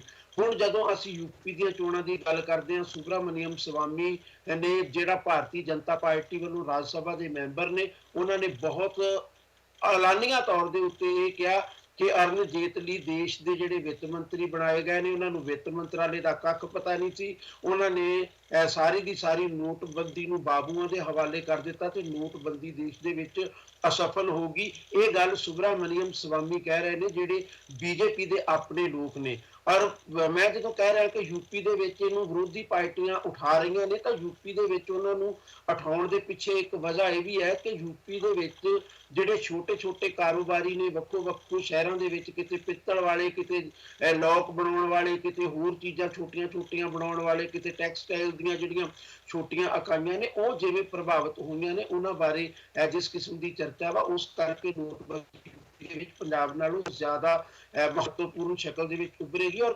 ਬੀਜੇਪੀ ਨੇ ਜਿਵੇਂ ਪੰਜਾਬ ਦੇ ਵਿੱਚ ਬਚਣ ਦਾ ਯਤਨ ਕੀਤਾ, ਉੱਥੇ ਬਾਅਦ ਇਸ ਕਰਕੇ ਨਹੀਂ ਸਕੇਗੀ ਕਿਉਂਕਿ ਬਸਪਾ ਤੇ ਸਮਾਜਵਾਦੀ ਪਾਰਟੀ ਨੂੰ ਜਾਣ ਬੁੱਝ ਕੇ ਉਠਾਉਣ ਦਾ ਯਤਨ ਕਰਨਗੇ। ਕਾਂਗਰਸ ਉਹਨਾਂ ਦੇ ਨਾਲ ਹੋਏਗੀ, ਜਿਹੜੀ ਲਗਾਤਾਰ ਉਠਾ ਰਹੀ ਹੈ। ਇਸ ਕਰਕੇ ਉੱਥੇ ਇੱਕ ਮੁੱਦਾ ਲਾਜ਼ਮੀ ਤੌਰ ਤੇ ਬਣ ਜਾ ਰਿਹਾ ਵਾ, ਔਰ ਬਣੇਗਾ। ਇਹਦੇ ਰਿਜ਼ਲਟ ਕੀ ਹੋਣਗੇ ਅਸੀਂ ਐਡਵਾਂਸ ਦੇ ਵਿੱਚ ਕੁਝ ਨਹੀਂ ਕਹਿ ਸਕਦੇ, ਪਰ ਮੁੱਦਾ ਇਹ ਯੂਪੀ ਦੇ ਵਿੱਚ ਜ਼ਰੂਰ ਬਣੇਗਾ। ਤੇ ਕਰਪਸ਼ਨ ਫਰੀ ਵਾਲੀ ਗੱਲ ਜਿਹੜੀ ਘੱਟੋ ਘੱਟ ਨੋਟਬੰਦੀ 'ਚ ਸਾਨੂੰ ਨਜ਼ਰ ਨਹੀਂ ਆਉਂਦੀ। ਜਿਹੜੀ ਮੈਂ ਆਖਰੀ ਗੱਲ ਤੁਹਾਡੇ ਨਾਲ ਕਰਕੇ ਆਪਣੀ ਗੱਲ ਖਤਮ ਕਰਨੀ ਚਾਹੁੰਦਾ, ਉਹ ਇਹ ਹੈ ਕਿ ਪ੍ਰਧਾਨ ਮੰਤਰੀ ਨਰਿੰਦਰ ਮੋਦੀ ਜਦੋਂ ਭਾਸ਼ਣ ਦਿੰਦੇ ਨੇ ਅਟੈਕਿੰਗ ਵੇ ਦੇ ਵਿੱਚ, ਤਾਂ ਤੁਸੀਂ ਇਹ ਨਾ ਸਮਝੋ ਕਿ ਉਹ ਕਿਸੇ ਗੁੱਸੇ ਗਿਲੇ ਦੇ ਵਿੱਚ ਇਸ ਤਰ੍ਹਾਂ ਦੀ ਗੱਲ ਕਰਦੇ ਨੇ। ਇਹ ਉਹਨਾਂ ਦਾ ਪ੍ਰੋਪਰ ਏਜੰਡਾ ਵਾ। ਜਿਵੇਂ ਕੇਜਰੀਵਾਲ ਆਪਣੇ ਏਜੰਡੇ ਨੂੰ ਆਪਣੀ ਰਣਨੀਤੀ ਬਣਾਉਂਦੇ ਨੇ, ਈਵਨ ਇਲੈਕਸ਼ਨ ਕਮਿਸ਼ਨ ਨੂੰ ਵੀ ਮੋਦੀ ਦੇ ਅੰਡਰ ਕਰਨ ਦੀ ਰਣਨੀਤੀ ਬਣਾਉਂਦੇ ਨੇ, ਉੱਦਾਂ ਹੀ ਨਰਿੰਦਰ ਮੋਦੀ ਵੀ ਕਾਂਗਰਸ ਦੇ ਉੱਤੇ ਅਟੈਕ ਕਰਨ ਲਈ ਉਹ ਇੱਕ ਰਣਨੀਤੀ ਦੇ ਤੌਰ ਤੇ ਇਹਨੂੰ ਇਸਤੇਮਾਲ ਕਰਨਾ ਚਾਹੁੰਦੇ ਨੇ। ਔਰ ਇਹੀ ਕਾਰਨ ਹੈ ਕਿ ਉਹਨਾਂ ਨੇ ਪ੍ਰਧਾਨ ਮੰਤਰੀ ਮਨਮੋਹਨ ਸਿੰਘ ਤੇ ਬੜਾ ਤਿੱਖਾ ਅਟੈਕ ਕੀਤਾ। ਪਰ ਇੱਕ ਗੱਲ ਉਹਨਾਂ ਨੇ ਬੜੀ ਦਿਲਚਸਪ ਕਹੀ, ਮੈਂ ਉਹਦੇ ਤੇ ਆਪਣੀ ਗੱਲ ਖਤਮ ਕਰਨੀ ਚਾਹੁੰਦਾ ਕਿ ਭਾਰਤ ਦੇ ਰਾਜਨੀਤੀਵਾਨਾਂ ਨੂੰ ਡਾਕਟਰ ਮਨਮੋਹਨ ਸਿੰਘ ਤੋਂ ਸਿੱਖਣਾ ਚਾਹੀਦਾ ਕਿ ਉਹ ਇੰਨੇ ਗੰਦ ਦੇ ਵਿੱਚ ਕਲੀਨ ਕਿਵੇਂ ਰਹਿ ਸਕਦੇ ਨੇ। ਤਾਂ ਇਹ ਇੱਕ ਸੱਚਾਈ ਆ ਤੇ ਉਹਦੇ ਬਾਰੇ ਲੋਕੀ ਇਹ ਵੀ ਹੁਣ ਚਰਚਾ ਕਰ ਰਹੇ ਨੇ ਕਿ ਇਹ ਗੱਲ ਨਰਿੰਦਰ ਮੋਦੀ ਨੇ ਸਿੱਖਣੀ ਨਹੀਂ ਆ, ਬਲਕਿ ਉਹ ਆਲਰੇਡੀ ਉਹਦੇ ਤੋਂ ਬਹੁਤ ਚੰਗੀ ਤਰ੍ਹਾਂ ਜਾਣੂ ਨੇ। ਗੁਜਰਾਤ ਦੇ ਵਿੱਚ ਪਤਾ ਨਹੀਂ ਉਹ ਵੀ ਕਿਹੜਾ ਰੇਨਕੋਟ ਪਾ ਕੇ ਕਤਲੇਆਮ ਕਰਵਾਉਂਦੇ ਰਹੇ ਮੁਸਲਮਾਨਾਂ ਦਾ, ਜਿਹਦੇ ਵਿੱਚ ਉਹ ਕਲੀਨ ਤੌਰ ਤੇ ਬਚ ਕੇ ਬਾਹਰ ਆ ਗਏ ਨੇ, ਔਰ ਅੱਜ ਤੱਕ ਨਹੀਂ ਸਮਝ ਲੱਗ ਸਕੀ। ਹਾਲਾਂਕਿ ਬਹੁਤ ਘਟਨਾਵਾਂ ਨੇ, ਜੇ ਅਸੀਂ ਰਾਣਾ ਦੀ ਗੁਜਰਾਤ ਫਾਈਲਸ ਪੜ੍ਹੀਏ ਤਾਂ ਤੁਹਾਨੂੰ ਮੋਦੀ ਬਿਲਕੁਲ ਸ਼ਰੇਆਮ ਕਟਹਿਰੇ ਦੇ ਵਿੱਚ ਖੜੇ ਨਜ਼ਰ ਆਉਂਦੇ ਨੇ, ਪਰ ਜੇ ਅਸੀਂ ਅਦਾਲਤੀ ਕਾਰਵਾਈਆਂ ਵੇਖੀਏ ਤਾਂ ਮੋਦੀ ਜੀ ਵੀ ਕਲੀਨ ਹੋ ਕੇ ਨਿਕਲ ਗਏ ਨੇ। ਸ਼ਾਇਦ ਉਹਨਾਂ ਨੂੰ ਵੀ ਇੱਕ ਰੇਨਕੋਟ ਪਹਿਨਣਾ ਆਉਂਦਾ ਜਿਹਦੇ ਉੱਤੇ ਖੂਨ ਦੇ ਜਿਹੜੇ ਵਾਛੜ ਹੁੰਦੀ ਆ ਉਹਦੇ ਛਿੱਟੇ ਨਹੀਂ ਪੈਂਦੇ। ਇਹ ਇੱਕ ਸੱਚਾਈ ਹੈ ਔਰ ਇਹਨੂੰ ਸਾਨੂੰ ਸਮਝ ਕੇ ਚੱਲਣਾ ਚਾਹੀਦਾ। ਜੀ ਯੂਪੀ ਦੀ ਮੈਂ ਗੱਲ ਕਰਾਂ ਤੇ ਮੁਸਲਿਮ ਭਾਈਚਾਰੇ ਦੀ ਵੋਟਾਂ ਕਾਫੀ ਇੰਪੋਰਟੈਂਟ ਨੇ। ਜਿੱਦਾਂ ਕਿ ਬੀਜੇਪੀ ਵੱਲੋਂ ਪਹਿਲਾਂ ਉਮੀਦਾਂ ਲਾਈ ਜਾ ਰਹੀਆਂ ਸੀ ਕਿ ਮੁਸਲਿਮ ਭਾਈਚਾਰੇ ਦੀਆਂ ਵੋਟਾਂ ਬੀਐਸਪੀ, ਕਾਂਗਰਸ ਤੇ ਸਮਾਜਵਾਦੀ ਪਾਰਟੀ ਵਿੱਚ ਵੰਡੀਆਂ ਜਾਣਗੀਆਂ, ਪਰ ਕਾਂਗਰਸ ਅਤੇ ਸਮਾਜਵਾਦੀ ਪਾਰਟੀ ਦੇ ਇੱਕ ਪਾਸੇ ਹੋਣ ਨਾਲ ਹੁਣ ਕਿਤੇ ਨਾ ਕਿਤੇ ਬੀਜੇਪੀ ਨੂੰ ਮੁਸਲਿਮ ਭਾਈਚਾਰੇ ਦੀਆਂ ਵੋਟਾਂ ਦੀ ਚਿੰਤਾ ਲੱਗੀ ਹੋਈ ਆ। ਦੂਜਾ, ਜੋ ਬੀਜੇਪੀ ਦੇ ਸੱਤਾ ਨਾਲ ਆਉਣ ਤੋਂ ਨਾਲ ਉਹਨਾਂ ਦੀ ਜੋ ਭਾਈਵਾਲ ਪਾਰਟੀਆਂ ਸੀ ਜਾਂ ਭਾਈਵਾਲ ਜਥੇਬੰਦੀਆਂ ਸੀ, ਆਰਐਸਐਸ ਹੋ ਗਈ ਜਾਂ ਗਊ ਰਕਸ਼ਕ ਦਲ ਹੋ ਗਏ, ਉਹਨਾਂ ਦੁਆਰਾ ਮੁਸਲਿਮ ਬਰਾਦਰੀ ਉੱਤੇ ਜੋ ਕੁਝ ਅਟੈਕ ਹੋਏ ਬੀਫ ਮਾਫੀਆ ਦੇ ਜੋ ਸਾਨੂੰ ਨਿਊਜ਼ਾਂ ਸੁਣਨ ਨੂੰ ਮਿਲੀਆਂ, ਕਿਤੇ ਨਾ ਕਿਤੇ ਬੀਜੇਪੀ ਮੁਸਲਿਮ ਭਾਈਚਾਰੇ ਦੀਆਂ ਵੋਟਾਂ ਯੂਪੀ ਦੇ ਵਿੱਚ ਗਵਾਉਂਦੀ ਨਜ਼ਰ ਆ ਰਹੀ ਆ ਤੇ ਇਸ ਟਾਈਮ ਸਮਾਜਵਾਦੀ ਪਾਰਟੀ ਤੇ ਕਾਂਗਰਸ ਸ਼ਾਇਦ ਗੇਨ ਕਰਦੀ ਨਜ਼ਰ ਆ ਰਹੀ ਆ। ਇਹ ਸਭ ਦੇ ਚੱਲਦੇ ਹੋਏ US commission of international religious freedom ਵੱਲੋਂ ਇੱਕ ਰਿਪੋਰਟ ਜਾਰੀ ਕੀਤੀ ਜਾਂਦੀ ਆ ਕਿ ਨਰਿੰਦਰ ਮੋਦੀ ਦੇ ਆਉਣ ਤੋਂ ਬਾਅਦ ਰਿਲੀਜੀਅਸ ਮਾਈਨੋਰਿਟੀ ਅਤੇ ਦਲਿਤਾਂ ਨਾਲ ਜੋ ਅਤਿਆਚਾਰ ਆ ਜਾਂ ਜੋ ਭੇਦਭਾਵ ਆ ਉਹ ਇੰਡੀਆ ਵਿੱਚ ਜ਼ਿਆਦਾ ਵਧਿਆ ਵਾ। ਇਹ 'ਚ ਕਾਫੀ ਐਗਜ਼ਾਮਪਲ ਵੀ ਦਿੱਤੇ ਗਏ ਨੇ। ਬੀਫ ਦਾ ਜੋ ਮਾਮਲਾ ਭਖਿਆ ਸੀ ਉਹ ਵੀ ਦਿੱਤਾ ਗਿਆ ਸੀ। ਕਿਤੇ ਨਾ ਕਿਤੇ ਜਦੋਂ ਇਹ ਸਾਰੇ ਮਾਮਲੇ ਇਕੱਠੇ ਹੋ ਜਾਂਦੇ ਆ ਤੇ ਲੱਗਦਾ ਵਾ ਯੂਪੀ ਦੇ ਵਿੱਚ ਬੀਜੇਪੀ ਮੁਸਲਿਮ ਭਾਈਚਾਰੇ ਦੀਆਂ ਵੋਟਾਂ ਗਵਾਉਂਦੀ ਨਜ਼ਰ ਆ ਰਹੀ ਆ। ਜਦਕਿ ਜੇ ਵੈਸਟਰਨ ਯੂਪੀ ਦੀ ਗੱਲ ਕਰੀਏ ਤੇ ਮੁਸਲਿਮ ਭਾਈਚਾਰੇ ਦੇ ਲੋਕ ਕਾਫੀ ਰਾਈਡਿੰਗਸ ਜਾਂ ਕਾਫੀ ਕਨਸਟੀਟੂਐਂਸੀਜ਼ ਤੇ ਆਪਣਾ ਤੁਸੀਂ ਕਹਿ ਸਕਦੇ ਜੋ ਕੈਂਡੀਡੇਟ ਜਿਤਾਉਣ ਜਾਂ ਹਰਾਉਣ ਦੀ ਹਾਲਤ ਵਿੱਚ ਹੈਗੇ ਨੇ।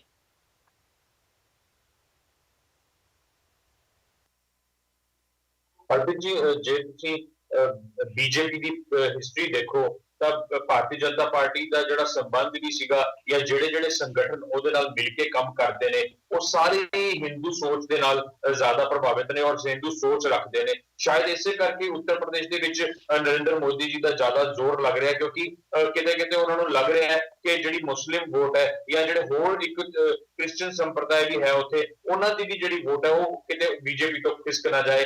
ਇਸੇ ਕਰਕੇ ਸ਼ਾਇਦ ਉਹ ਉੱਥੇ ਜਿਹੜੀ ਉਹਨਾਂ ਨੇ ਕੁਝ ਇੱਕ ਇਵੈਂਟ ਵੀ ਕਰਵਾਏ ਉਹਦੇ ਤੇ ਉਹ ਜ਼ਿਆਦਾ ਕੰਸੈਂਟਰੇਟ ਕੀਤਾ। ਪਰ ਜਿਹੜੀਆਂ ਐਕਟੀਵਿਟੀਜ਼ ਰਹੀਆਂ ਪਿਛਲੀ ਹਿਸਟਰੀ ਦੇ ਵਿੱਚ ਅਗਰ ਦੇਖੀਏ ਬੀਜੇਪੀ ਦੀਆਂ, ਚਾਹੇ ਉਹ ਬੀਚ ਦਾ ਮਾਮਲਾ ਹੋਵੇ, ਚਾਹੇ ਅਯੋਧਿਆ ਮੰਦਿਰ ਦੀ ਉਸਾਰੀ ਦਾ ਮਾਮਲਾ ਹੋਵੇ, ਉਸ ਚੀਜ਼ ਨੂੰ ਜਿਹੜਾ ਮੁਸਲਿਮ ਵੋਟਰ ਹੈ ਉਹ ਬੜਾ ਸੁਚੇਤ ਹੋ ਕੇ ਲੈਂਦਾ ਔਰ ਇਸੇ ਕਰਕੇ ਸ਼ਾਇਦ ਉਹ ਜਿਹੜਾ ਸਮਾਜਵਾਦੀ ਔਰ ਕਾਂਗਰਸ ਦਾ ਜਿਹੜਾ ਗੱਠਜੋੜ ਹੈ ਉਸ ਨੂੰ ਭੁਗਤੇ ਇਹਦਾ ਅਨੁਮਾਨ ਲਗਾਇਆ ਜਾ ਸਕਦਾ ਹੈ। ਕਿਉਂਕਿ ਬੀਜੇਪੀ ਨੂੰ ਵੀ ਇਸ ਚੀਜ਼ ਦਾ ਪੂਰਾ ਖਦਸ਼ਾ ਹੈ ਕਿ ਇਸ ਚੀਜ਼ ਦਾ ਜਿਹੜਾ ਨੁਕਸਾਨ ਹੈ ਉਹ ਸਾਨੂੰ ਉੱਤਰ ਪ੍ਰਦੇਸ਼ ਦੀਆਂ ਕਾਫੀ ਜ਼ਿਆਦਾ ਸੀਟਾਂ ਤੇ ਮਿਲਣ ਨੂੰ ਦੇਖਣ ਨੂੰ ਮਿਲੇਗਾ ਔਰ ਸ਼ਾਇਦ ਇਸੇ ਕਰਕੇ ਉਹ ਇਸ ਡੈਮੇਜ ਨੂੰ ਕੰਟਰੋਲ ਕਰਨ ਲਈ ਜਿਹੜੀਆਂ ਰੈਲੀਆਂ ਦੀ ਤਾਦਾਦ ਵੀ ਹੈ ਉਸ ਏਰੀਆ ਦੇ ਵਿੱਚ ਜਿੱਥੇ ਮੁਸਲਿਮ ਕਮਿਊਨਿਟੀ ਜ਼ਿਆਦਾ ਹੈ ਉੱਥੇ ਉਹ ਘੱਟ ਕਰ ਰਹੀ ਹੈ। तो किते ना किते इसका प्रभाव जो कांग्रेस और एसपी ਨੂੰ मिलेगा ये कोई दो राय नहीं है। और लेकिन जे किते इस तरह दी नीतियां क्योंकि हुण तां टाइम भी नहीं बचा, कल तो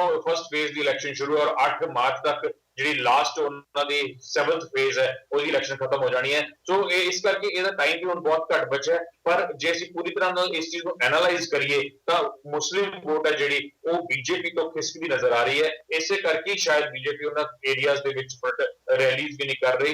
और मैनू ਇਹਦੇ ਚ ਕਹਿਣ ਵਿੱਚ ਕੋਈ ਦੋ ਰਾਏ ਨਹੀਂ ਹੈ ਕਿ ਜਿਹੜੀ ਉਹ ਮੁਸਲਿਮ ਵੋਟ ਹੈ ਉਹ ਕਿਤੇ ਨਾ ਕਿਤੇ ਇੰਡੀਪੈਂਡੈਂਟ ਕੈਂਡੀਡੇਟ ਨੂੰ ਜ਼ਰੂਰ ਭੁਗਤੇਗੀ, ਪਰ ਜਿਹੜੀ ਮੈਜੋਰਿਟੀ ਆਫ ਵੋਟ ਹੈ ਉਹ ਸਪਾ ਪਲੱਸ ਕਾਂਗਰਸ ਨੂੰ ਜਿਹੜੀ ਜਾਂਦੀ ਸਿੱਧੀ ਨਜ਼ਰ ਆ ਰਹੀ ਹੈ। ਹਰਬੀਰ ਜੀ, ਅਸਲ ਦੇ ਵਿੱਚ ਜਿੱਥੇ ਤੱਕ ਮੁਸਲਿਮ ਵੋਟ ਦਾ ਸਵਾਲ ਹੈ ਇਹ ਬੀਜੇਪੀ ਦੇ ਨਾਲ ਤੱਕ ਕਦੇ ਵੀ ਨਹੀਂ ਸੀ। ਇਸ ਕਰਕੇ ਇਹ ਕਹਿਣਾ ਕਿ ਮੁਸਲਿਮ ਵੋਟ ਖਿਸਕ ਰਹੀ ਹੈ ਬੀਜੇਪੀ ਵੱਲੋਂ ਇਹ ਸਹੀ ਨਹੀਂ। ਅਸਲ ਗੱਲ ਇਹ ਹੈ ਕਿ ਬੀਜੇਪੀ ਨੇ ਕੁਝ ਪਿਛਲੇ ਸਾਲਾਂ ਦੇ ਵਿੱਚ ਖਾਸ ਕਰਕੇ ਲੋਕ ਸਭਾ ਚੋਣਾਂ ਤੋਂ ਬਾਅਦ ਮੁਸਲਿਮ ਵੋਟ ਦੇ ਨੇੜੇ ਹੋਣ ਦੀ ਕੋਸ਼ਿਸ਼ ਕੀਤੀ ਸੀ, ਪਰ ਉਸ ਕੋਸ਼ਿਸ਼ ਦੇ ਵਿੱਚ ਦਾਦਰੀ ਦੀ ਘਟਨਾ ਨੇ ਔਰ ਦੂਸਰਾ ਜਿਹੜਾ ਗਊ ਰਕਸ਼ਸ ਦਾ ਵਾਲੀਆਂ ਗੱਲਾਂ ਦਾ ਬਹੁਤ ਵੱਡਾ ਰੌਲਾ ਪਿਆ ਸੀ, ਉਹ ਦੋ ਗੱਲਾਂ ਇਹੋ ਜਿਹੀਆਂ ਵਾਪਰੀਆਂ ਨੇ ਜਿਨ੍ਹਾਂ ਦੇ ਨਾਲ ਜਿਹੜੇ ਹੈਗੀ ਜਿੰਨੀ ਕੁ ਉਹਨਾਂ ਨੇ ਕੋਸ਼ਿਸ਼ ਕੀਤੀ ਸੀ, ਮੈਂ ਇਹ ਵੀ ਨਹੀਂ ਕਹਿੰਦਾ ਕਿ ਉਸ ਕੋਸ਼ਿਸ਼ ਦੇ ਨਾਲ ਕੋਈ ਬਹੁਤ ਵੱਡਾ ਹਿੱਸਾ ਮੁਸਲਿਮ ਵੋਟ ਦਾ ਬੀਜੇਪੀ ਦੇ ਨਾਲ ਜੁੜ ਗਿਆ ਸੀ, ਪਰ ਜਿਹੜਾ ਉਹਨਾਂ ਨੇ ਆਪਣਾ ਚਿਹਰਾ ਮੋਹਰਾ ਇਸ ਤਰ੍ਹਾਂ ਦਾ ਬਣਾਉਣ ਦੀ ਕੋਸ਼ਿਸ਼ ਕੀਤੀ ਸੀ ਕਿ ਅਸੀਂ ਵੀ ਮੁਸਲਮਾਨਾਂ ਦੇ ਪੱਖ ਵਿੱਚ ਆ, ਅਸੀਂ ਮੁਸਲਮਾਨਾਂ ਦੇ ਵਿਰੋਧੀ ਜਾਂ ਇਸ ਤਰ੍ਹਾਂ ਨਹੀਂ ਕਿ ਜਿਹੜੇ ਮੁਸਲਮਾਨਾਂ ਦਾ ਭਲਾ ਨਹੀਂ ਚਾਹੁੰਦੇ ਹੈਗੇ, ਉਸ ਚੀਜ਼ ਦੀ ਜਿਹੜਾ ਥੋੜਾ ਬਹੁਤ ਕੁਝ ਸੋਚਿਆ ਜਾ ਸਕਦਾ ਸੀ ਉਹਨਾਂ ਨੂੰ ਫਾਇਦਾ ਹੋਣਾ ਉਹ ਨਹੀਂ ਹੁੰਦਾ ਨਜ਼ਰ ਆ ਰਿਹਾ। ਬੀਜੇਪੀ ਦੇ ਜਿੱਥੇ ਜੇ ਤੁਸੀਂ ਸਿਰਫ ਮੁਸਲਿਮ ਵੋਟ ਦੀ ਗੱਲ ਕਰੋ ਤਾਂ ਬੀਜੇਪੀ ਨੂੰ ਇੰਨਾ ਕੁ ਫਾਇਦਾ ਆ ਰਿਹਾ ਹੈ ਕਿ ਉਸ ਟੋਟਲ ਵੋਟ ਦੇ ਵਿੱਚੋਂ ਅੰਸਾਰੀ ਬ੍ਰਦਰਸ ਦਾ ਬੀਐਸਪੀ ਦੇ ਨਾਲ ਜਾ ਕੇ ਮਿਲ ਜਾਣਾ ਕੁਝ ਹਿੱਸਾ, ਜਿੱਥੇ ਤੱਕ ਅੰਸਾਰੀ ਬ੍ਰਦਰਸ ਦਾ ਤਕੜਾ ਪ੍ਰਭਾਵ ਹੈ ਔਰ ਆਪਣੇ ਖਿੱਤੇ ਦੇ ਵਿੱਚ ਉਹਨਾਂ ਦਾ ਤਕੜਾ ਪ੍ਰਭਾਵ ਹੈ, ਮੁਸਲਮਾਨ ਵੋਟ ਉਹਨਾਂ ਦੇ ਨਾਲ ਤੁਰਦੀ ਹੈ, ਉਹ ਵੰਡ ਜਾਣ ਦਾ ਬੀਜੇਪੀ ਨੂੰ ਫਾਇਦਾ ਹੋਏਗਾ। ਔਰ ਮੇਨ ਜਿਹੜਾ ਰੀਜ਼ਨ ਹੈਗਾ ਉੱਥੇ ਕਾਂਗਰਸ ਔਰ ਸਮਾਜਵਾਦੀ ਪਾਰਟੀ ਦਾ ਇੱਕ ਪਲੇਟਫਾਰਮ ਆਉਣ ਦਾ ਇਹੀ ਸੀ ਕਿ ਜੇ ਮੁਸਲਿਮ ਵੋਟ ਵੱਖ-ਵੱਖ ਥਾਂ ਤੇ ਵੱਡੀ ਜਾਂਦੀ ਤਾਂ ਉਹਦਾ ਬਹੁਤ ਵੱਡਾ ਬੀਜੇਪੀ ਨੂੰ ਫਾਇਦਾ ਹੋਣ ਵਾਲਾ ਸੀ ਤੇ ਇਹਨਾਂ ਦੋਵੇਂ ਪਾਰਟੀਆਂ ਨੂੰ ਬਹੁਤ ਤਕੜਾ ਨੁਕਸਾਨ ਹੋਣ ਵਾਲਾ। ਸੋ ਉਹਨਾਂ ਨੇ ਇੱਕ ਪਲੇਟਫਾਰਮ ਤੇ ਮੁਸਲਿਮ ਵੋਟ ਲਿਆ ਕੇ ਹੁਣ ਉਹਨਾਂ ਨੂੰ ਮੁਸਲਿਮ ਵੋਟ ਦਾ ਖਦਸ਼ਾ ਸਿਰਫ ਬਹੁਜਨ ਸਮਾਜ ਪਾਰਟੀ ਵੱਲੋਂ ਰਹਿ ਗਿਆ ਹੈ ਲਈ ਇੱਕੀ ਦੁੱਕੀ ਗੱਲ ਵੱਖਰੀ ਹੁੰਦੀ ਹੈ, ਪਰ ਜੇ 100 ਚੋਂ ਕਹੋ ਤਾਂ 98% ਵੋਟ ਜਿਹੜੀ ਹੈਗੀ ਇਹ ਤਿੰਨੇ ਪਾਰਟੀਆਂ ਜਿਹੜੀਆਂ ਕਾਂਗਰਸ, ਸਮਾਜਵਾਦੀ ਪਾਰਟੀ ਤੇ ਬਹੁਜਨ ਸਮਾਜ ਪਾਰਟੀ, ਇਹਨਾਂ ਕੋਲ ਮੁਸਲਿਮ ਵੋਟ ਜਾਣ ਦੀ ਸੰਭਾਵਨਾ।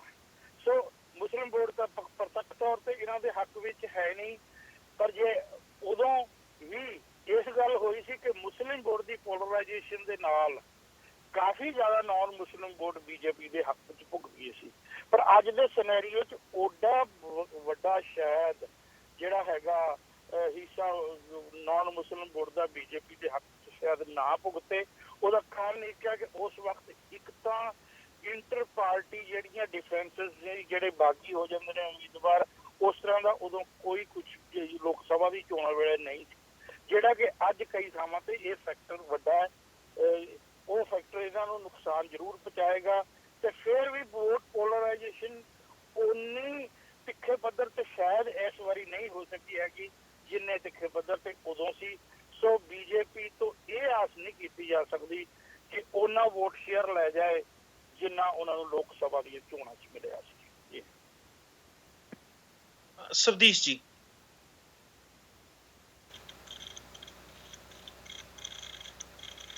ਸਵਦੇਸ਼ ਜੀ, ਸ਼ਾਇਦ ਸਵਦੇਸ਼ ਜੀ ਲਾਈਨ 'ਚ ਇਸ਼ੂ ਆ ਰਿਹਾ ਵਾ।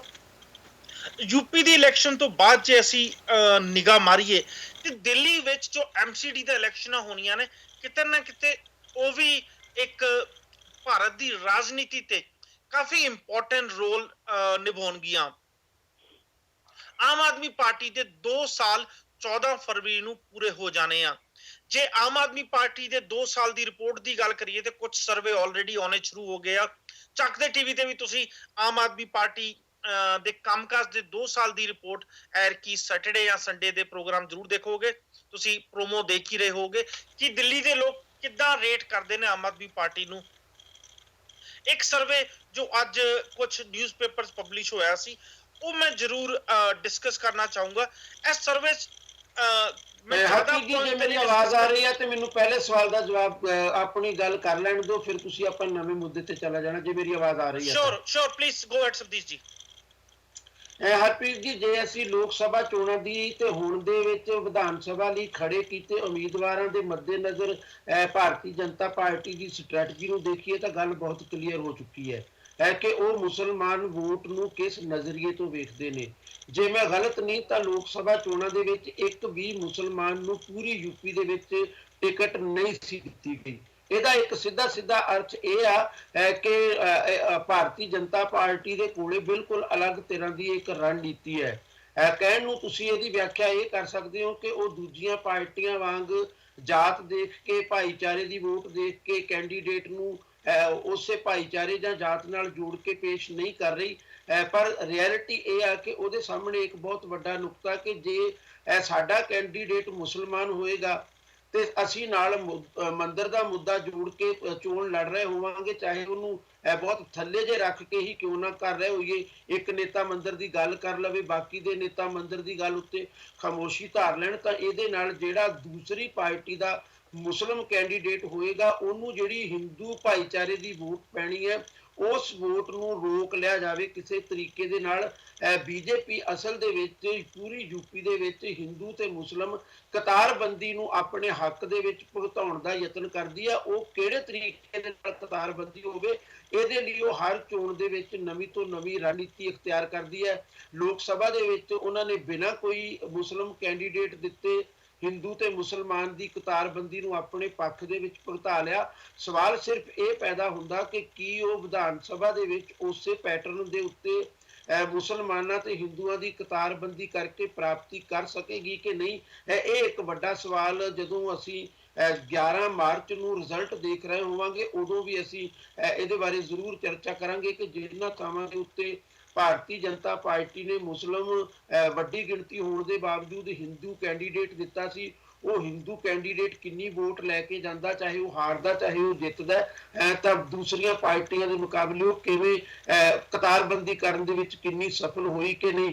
ਜੇ ਕੋਈ ਇਸ ਸਿਚੁਏਸ਼ਨ ਦੇ ਵਿੱਚ ਵੀ ਇਹ ਕਹੀ ਜਾਵੇ ਕਿ ਭਾਰਤੀ ਜਨਤਾ ਪਾਰਟੀ ਹਿੰਦੂਤਵ ਦੀ ਪਾਲਣਹਾਰ ਨਹੀਂ ਹੈ, ਭਾਰਤੀ ਜਨਤਾ ਪਾਰਟੀ ਜਿਹੜੀ ਉਹ ਐਂਟੀ ਮੁਸਲਿਮ ਨਹੀਂ ਹੈ, ਜੇ ਕੋਈ ਫਿਰ ਵੀ ਕਹੀ ਜਾਵੇ ਕਿ ਭਾਰਤੀ ਜਨਤਾ ਪਾਰਟੀ ਐਂਟੀ ਦਲਿਤ ਨਹੀਂ ਹੈ, ਤਾਂ ਇਹ ਗੱਲਾਂ ਮੇਰੇ ਖਿਆਲ ਮੁਤਾਬਕ ਅਸੀਂ ਉਹਦੇ ਪੱਖ ਦੇ ਵਿੱਚ ਭੁਗਤਣ ਲਈ ਜਿੰਨੀਆਂ ਮਰਜ਼ੀ ਦਲੀਲਾਂ ਦੇ ਲਈਏ, ਭਾਰਤੀ ਜਨਤਾ ਪਾਰਟੀ ਜਿਸ ਬ੍ਰਾਹਮਣਵਾਦੀ ਸੋਚ ਦੇ ਉੱਤੇ ਕੇਂਦਰਿਤ ਹੈ, ਉਹਦੇ ਇਮਾਨਦਾਰ ਲੋਕ, ਸਿਧਾਂਤਕ ਲੋਕ ਬੇਸ਼ੱਕ ਦਲਿਤਾਂ ਦੇ ਹੱਕ ਦੇ ਵਿੱਚ ਖੜੇ ਹੋ ਜਾਣ, ਉਹਦੇ ਸਿਧਾਂਤਕ ਲੋਕ ਬੇਸ਼ੱਕ ਮੁਸਲਮਾਨਾਂ ਨੂੰ ਨਾਲ ਰੱਖਣ ਦੀਆਂ ਗੱਲਾਂ ਕਰ ਸਕਣ, ਪਰ ਜਿਹੜੀਆਂ ਉਹਨਾਂ ਦੀਆਂ 40 ਦੇ ਕਰੀਬ RSS ਦੀਆਂ ਵੱਖੋ ਵੱਖਰੇ ਰੰਗ ਦੀਆਂ ਸੰਸਥਾਵਾਂ ਬਣੀਆਂ ਹੋਈਆਂ ਨੇ, ਚਾਹੇ ਕੋਈ ਐਜੂਕੇਸ਼ਨ ਦੀ ਹੈ, ਚਾਹੇ ਕੋਈ ਵਿਸ਼ਵ ਹਿੰਦੂ ਪ੍ਰੀਸ਼ਦ ਦੀ ਸ਼ਕਲ ਦੇ ਵਿੱਚ ਹੈ, ਤੇ ਉਹਨਾਂ ਨੂੰ ਤੁਸੀਂ ਉਹਨਾਂ ਨੇਤਾਵਾਂ ਦੇ ਹਵਾਲੇ ਦੇ ਨਾਲ ਤਬਦੀਲ ਨਹੀਂ ਕਰ ਸਕਦੇ। ਉਹ ਕਤਾਰਬੰਦੀ ਕਰਨ ਦੇ ਵਿੱਚ ਹਮੇਸ਼ਾ ਲੱਗੇ ਰਹਿੰਦੇ ਨੇ, ਔਰ ਬੀਜੇਪੀ ਨੂੰ ਕਦੇ ਉਹਦਾ ਫਾਇਦਾ ਹੁੰਦਾ ਕਦੇ ਉਹਦਾ ਨੁਕਸਾਨ ਹੁੰਦਾ। ਵੇਖਣਾ ਸਾਨੂੰ ਇਹੀ ਪਵੇਗਾ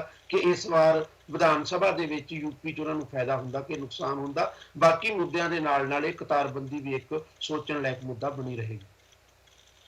ਮੈਂ ਵਾਪਸ ਆਪਣੀ ਗੱਲ ਜੋ ਕਰ ਰਿਹਾ ਸੀ, ਮੈਂ ਉੱਤੇ ਬੜੀ ਇੰਟਰਸਟਿੰਗ ਜੀ ਐਡੀਸ਼ਨ ਮੈਂ ਇਹਦੇ ਕਰਨੀ ਚਾਹਾਂਗਾ। ਸ਼ਿਵਜੀਤ ਜੀ ਨੇ ਕਿਹਾ ਕਿ ਬੀਜੇਪੀ ਜਿਹੜੀ ਉਹ ਨੌਨ ਮੁਸਲਿਮ ਲੋਕਾਂ ਦੀ ਪਾਲਣਹਾਰ ਹੈ, ਉਹ ਇਸ ਚੀਜ਼ ਨੂੰ ਲੁਕਾ ਨਹੀਂ ਸਕਦੀ ਹੈਗੀ। ਪਰ ਮੈਂ ਇੱਕ ਤੱਥ ਸਾਹਮਣੇ ਦੱਸਣਾ ਚਾਹੁੰਦਾ ਕਿ ਆਲਮੋਸਟ 20% ਆਬਾਦੀ ਜਾਂ 18-20% ਆਬਾਦੀ ਮੁਸਲਮਾਨਾਂ ਦੀ ਹੈ, ਤੇ ਬੀਜੇਪੀ ਦਾ ਸ਼ਾਇਦ ਉੱਥੇ ਇੱਕ ਕਲਿਆਣ ਸਿੰਘ ਵੇਲੇ ਜਦੋਂ ਉਹ ਰਾਜ ਰਿਹਾ, ਬਾਕੀ ਜਾਂ BSP ਦਾ ਜਾਂ ਕਾਂਗਰਸ ਦਾ ਜਾਂ SP ਦਾ ਰਾਜ ਰਿਹਾ, ਪਰ 20% ਆਬਾਦੀ ਦੇ ਵਿੱਚੋਂ ਗਵਰਨਮੈਂਟ ਜੌਬਸ ਦੇ ਵਿੱਚ ਅੱਜ ਵੀ ਮੁਸਲਮਾਨਾਂ ਦੀ 2% ਰਿਪਰੈਜ਼ੈਂਟੇਸ਼ਨ ਹੈ। ਔਰ ਜਿਸ ਬੰਦੇ ਨੂੰ ਉਹਦੀ ਸੱਚਾਈ ਕਰਕੇ ਉਸ ਗੱਲ ਕਰਕੇ ਪੇਸ਼ ਕਰ ਰਿਹਾ, ਇਹਨੂੰ ਇਹ ਲੈ ਕੇ ਕਿ ਮੈਂ ਕੋਈ ਮੋਦੀ ਦੀ ਸਿਫਤ ਕਰਨੀ ਚਾਹੁੰਦਾ, ਇਸ ਬੰਦੇ ਨੂੰ ਸਭ ਤੋਂ ਵੱਡਾ ਮੁਸਲਮਾਨਾਂ ਦਾ ਦੁਸ਼ਮਣ ਪੇਸ਼ ਕੀਤਾ ਜਾ ਰਿਹਾ ਹੈ। ਉਹਦੇ ਗੁਜਰਾਤ ਦੇ ਵਿੱਚ ਜਿੱਥੇ ਉਹਨੇ ਕਾਫੀ ਜਗ੍ਹਾ ਰਾਜ ਕੀਤਾ ਹੈ, ਉੱਥੇ ਆਬਾਦੀ ਮੁਸਲਮਾਨ ਦੀ 8% ਹੈ, ਤੇ ਤਕਰੀਬਨ 8% ਹੀ ਸਰਕਾਰੀ ਨੌਕਰੀ ਸਰਕਾਰੀ ਅਦਾਰਿਆਂ ਦੇ ਵਿੱਚ ਮੁਸਲਮਾਨਾਂ ਦੀ ਰਿਪਰੈਜ਼ੈਂਟੇਸ਼ਨ ਹੈਗੀ ਆ। ਸਾਨੂੰ ਇਹੋ ਜਿਹੇ ਤੱਥਾਂ ਨੂੰ ਵੀ ਬਿਲਕੁਲ ਅੱਖੋਂ ਪਰੋਖੇ ਨਹੀਂ ਕਰ ਦੇਣਾ ਚਾਹੀਦਾ। ਥੋੜਾ ਜਿਹਾ ਵਾਪਸ ਮੈਂ ਦਿੱਲੀ ਤੇ ਆਉਣਾ ਚਾਹੂੰਗਾ। ਅਗਲੀਆਂ ਜੋ ਚੁਣਾਵਾਂ ਯੂਪੀ ਤੋਂ ਬਾਅਦ ਇੰਟਰਸਟਿੰਗ ਹੋਣਗੀਆਂ, ਦਿੱਲੀ MCD ਦੀਆਂ, ਜੋ ਕਿ ਅਪ੍ਰੈਲ ਮਹੀਨੇ ਵਿੱਚ ਹੋਣ ਜਾ ਰਹੀਆਂ ਨੇ। ਕਾਫੀ ਸਰਵੇ ਸਾਹਮਣੇ ਆ ਰਹੇ ਨੇ। ਕੁਝ ਸਰਵੇ ਜੋ ਅੱਜ ਆਏ, ਉਹਦਾ ਇੱਕ ਪਹਿਲੂ ਮੈਂ ਜ਼ਰੂਰ ਵਿਚਾਰਨਾ ਚਾਹੂੰਗਾ। ਸੰਧਿਆ ਟਾਈਮਸ ਨੇ ਸਰਵੇ ਕੀਤਾ ਵਾ। ਇੱਕ ਮਿੰਟ ਵੀ ਸੈਕਿੰਡ ਵੀ ਵੱਧ ਨਹੀਂ ਲਵਾਂਗਾ। ਹੈਪੀ ਜੀ, ਮੈਂ ਇੱਕ ਗੱਲ ਹੋਰ ਕਹਿਣੀ ਚਾਹਾਂਗਾ। ਗੁਜਰਾਤ ਦੀ ਤੇ ਯੂਪੀ ਦੀ ਸਿਚੁਏਸ਼ਨ ਨੂੰ ਮੁਸਲਮਾਨਾਂ ਦੇ ਪ੍ਰਸੰਗ 'ਚ ਵੀ ਇੱਕ ਤਰੀਕੇ ਦੇ ਨਾਲ ਬਿਲਕੁਲ ਨਾ ਲਿਆ ਜਾਵੇ। ਉਹਦੇ ਲਈ ਜ਼ਿੰਮੇਵਾਰ ਕੌਣ ਆ, ਉਹਦੇ ਤੇ ਬਹਿਸ ਹੋ ਸਕਦੀ ਹੈ, ਪਰ ਗੁਜਰਾਤ ਦੇ ਵਿੱਚ ਚਾਹੇ ਕੋਈ ਹਿੰਦੂ ਆ ਚਾਹੇ ਕੋਈ ਮੁਸਲਮਾਨ ਆ, ਉਹਦਾ ਸੰਬੰਧ ਬਿਜ਼ਨਸ ਨਾਲ ਹੈ। ਔਰ ਬਿਜ਼ਨਸ ਕਮਿਊਨਿਟੀ ਦੇ ਵਿੱਚ ਜਿਵੇਂ ਪੜ੍ਹਾਈ ਦਾ ਮਿਆਰ ਵੱਧ ਜਾਂਦਾ ਵਾ, ਉਹਦੇ ਨਾਲ ਨੌਕਰੀਆਂ ਦਾ ਮਿਆਰ ਲਾਜ਼ਮੀ ਤੌਰ ਤੇ ਵੱਧ ਜਾਂਦਾ ਵਾ। ਯੂਪੀ ਦੇ ਵਿੱਚ ਬਹੁ ਗਿਣਤੀ ਮੁਸਲਮਾਨ ਵੱਡੀ ਪੱਧਰ ਦੇ ਉੱਤੇ ਗਰੀਬ ਨੇ, ਔਰ ਗਰੀਬ ਹੋਣ ਕਰਕੇ ਉਹ ਐਜੂਕੇਸ਼ਨ ਤੋਂ ਵੀ ਬਹੁਤ ਵੱਡੀ ਪੱਧਰ ਦੇ ਉੱਤੇ ਪਹੁੰਚੇ ਹੋਏ ਨੇ। ਈਵਨ ਜਿਹੜੇ ਮੁਸਲਮਾਨ ਲੋਕ ਬਿਜ਼ਨਸ ਦੇ ਵਿੱਚ ਹਨ ਵੀ, ਉਹ ਵੀ ਬੜੇ ਰਵਾਇਤੀ ਤਰੀਕੇ ਦੇ ਨਾਲ ਨੇ। ਉਹਨਾਂ ਨੇ ਵੀ ਉਹਨਾਂ ਦੇ ਪਰਿਵਾਰਾਂ ਨੇ ਵੀ ਬਹੁਤ ਘੱਟ ਕੋਸ਼ਿਸ਼ ਕੀਤੀ ਆ ਕਿ ਉਹ ਵੱਧ ਤੋਂ ਵੱਧ ਪੜ੍ਹ ਕੇ ਉਸ ਛੋਟੇ ਬਿਜ਼ਨਸ ਦੇ ਵਿੱਚੋਂ ਬਾਹਰ ਨਿਕਲ ਜਾਣ, ਚਾਹੇ ਉਹ ਲੋਕ ਬਣਾਉਣ ਦਾ ਬਿਜ਼ਨਸ ਹੋਵੇ, ਚਾਹੇ ਪਿੱਤਲ ਦੇ ਭਾਂਡੇ ਬਣਾਉਣ ਦਾ ਬਿਜ਼ਨਸ ਹੋਵੇ। ਸਾਨੂੰ ਜਿਹੜੀ ਉੱਥੋਂ ਦੀ ਆਰਥਿਕ ਸਿਚੁਏਸ਼ਨ ਆ, ਉਹਨੂੰ ਯੂਪੀ ਨਾਲ ਮੈਚ ਕਰਕੇ ਮੋਦੀ ਨੂੰ ਜਾਂ ਕਿਸੇ ਵੀ ਪਾਰਟੀ ਨੂੰ ਜਸਟੀਫਾਈ ਕਰਨ ਦੀ ਜਾਂ ਕਟਹਿਰੇ 'ਚ ਖੜੇ ਕੀਤੇ ਜਾਣ ਦੀ ਜ਼ਰੂਰਤ ਨਹੀਂ। ਬਾਕੀ ਇੱਕ ਜਿਹੜੀ ਮੋਟੀ ਗੱਲ ਅਸੀਂ ਦੇਸ਼ ਦੇ ਵਿੱਚ ਵੇਖ ਸਕਦੇ ਹਾਂ, ਮੁਸਲਮਾਨਾਂ ਦੀ ਗਿਣਤੀ ਦੇ ਲਿਹਾਜ਼ ਦੇ ਨਾਲ ਜੇ ਉਹਨਾਂ ਦੇ ਉੱਤੇ ਬਣੇ ਹੋਏ ਅਪਰਾਧ ਦੇ ਕੇਸਾਂ ਦੀ ਗੱਲ ਕਰੀਏ, ਜੇਲ੍ਹਾਂ ਦੇ ਵਿੱਚ ਬੰਦ ਮੁਸਲਮਾਨਾਂ ਦੀ ਗਿਣਤੀ ਦੀ ਗੱਲ ਕਰੀਏ, ਤੇ ਤੁਹਾਨੂੰ ਉਹ ਗਿਣਤੀ ਉਸ ਤੋਂ ਕਿਤੇ ਜ਼ਿਆਦਾ ਲੱਭ ਜਾਏਗੀ।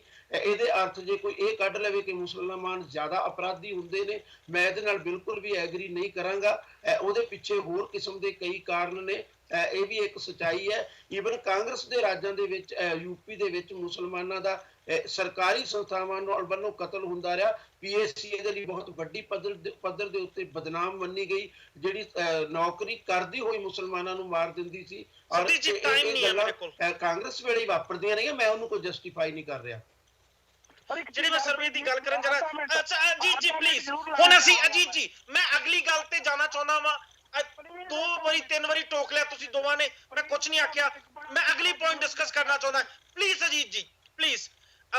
इस सर्वे का जो एक पक्ष मैं जरूर डिस्कस करना चाहता वा जिहदे विच की मैंशन किया गया वा कि दिल्ली के लोगों जो पूछा गया कि आज की डेट चो किनू चीफ मिनिस्टर चुनना चाहोगे तो 31% लोगों ने अरविंद केजरीवाल ने चूज किया, 31% लोगों ने ही मनोज तिवारी ने चूज किया, 18% लोगों ने अजय माकन ने चूज किया ते 18% लोगों ने ही नोटा ਨੂੰ ਚੂਜ਼ ਕੀਤਾ। मैं जो पॉइंट तो बाद परसेंटेज वो मैं ਤੁਹਾਨੂੰ नहीं दस रहा, रियल परसेंटेज 31.64 ਆ। कुल मिला के मनोज तिवारी की पॉपुलरिटी इन सर्वे के मुताबिक अरविंद केजरीवाल के बराबर हो चुकी है।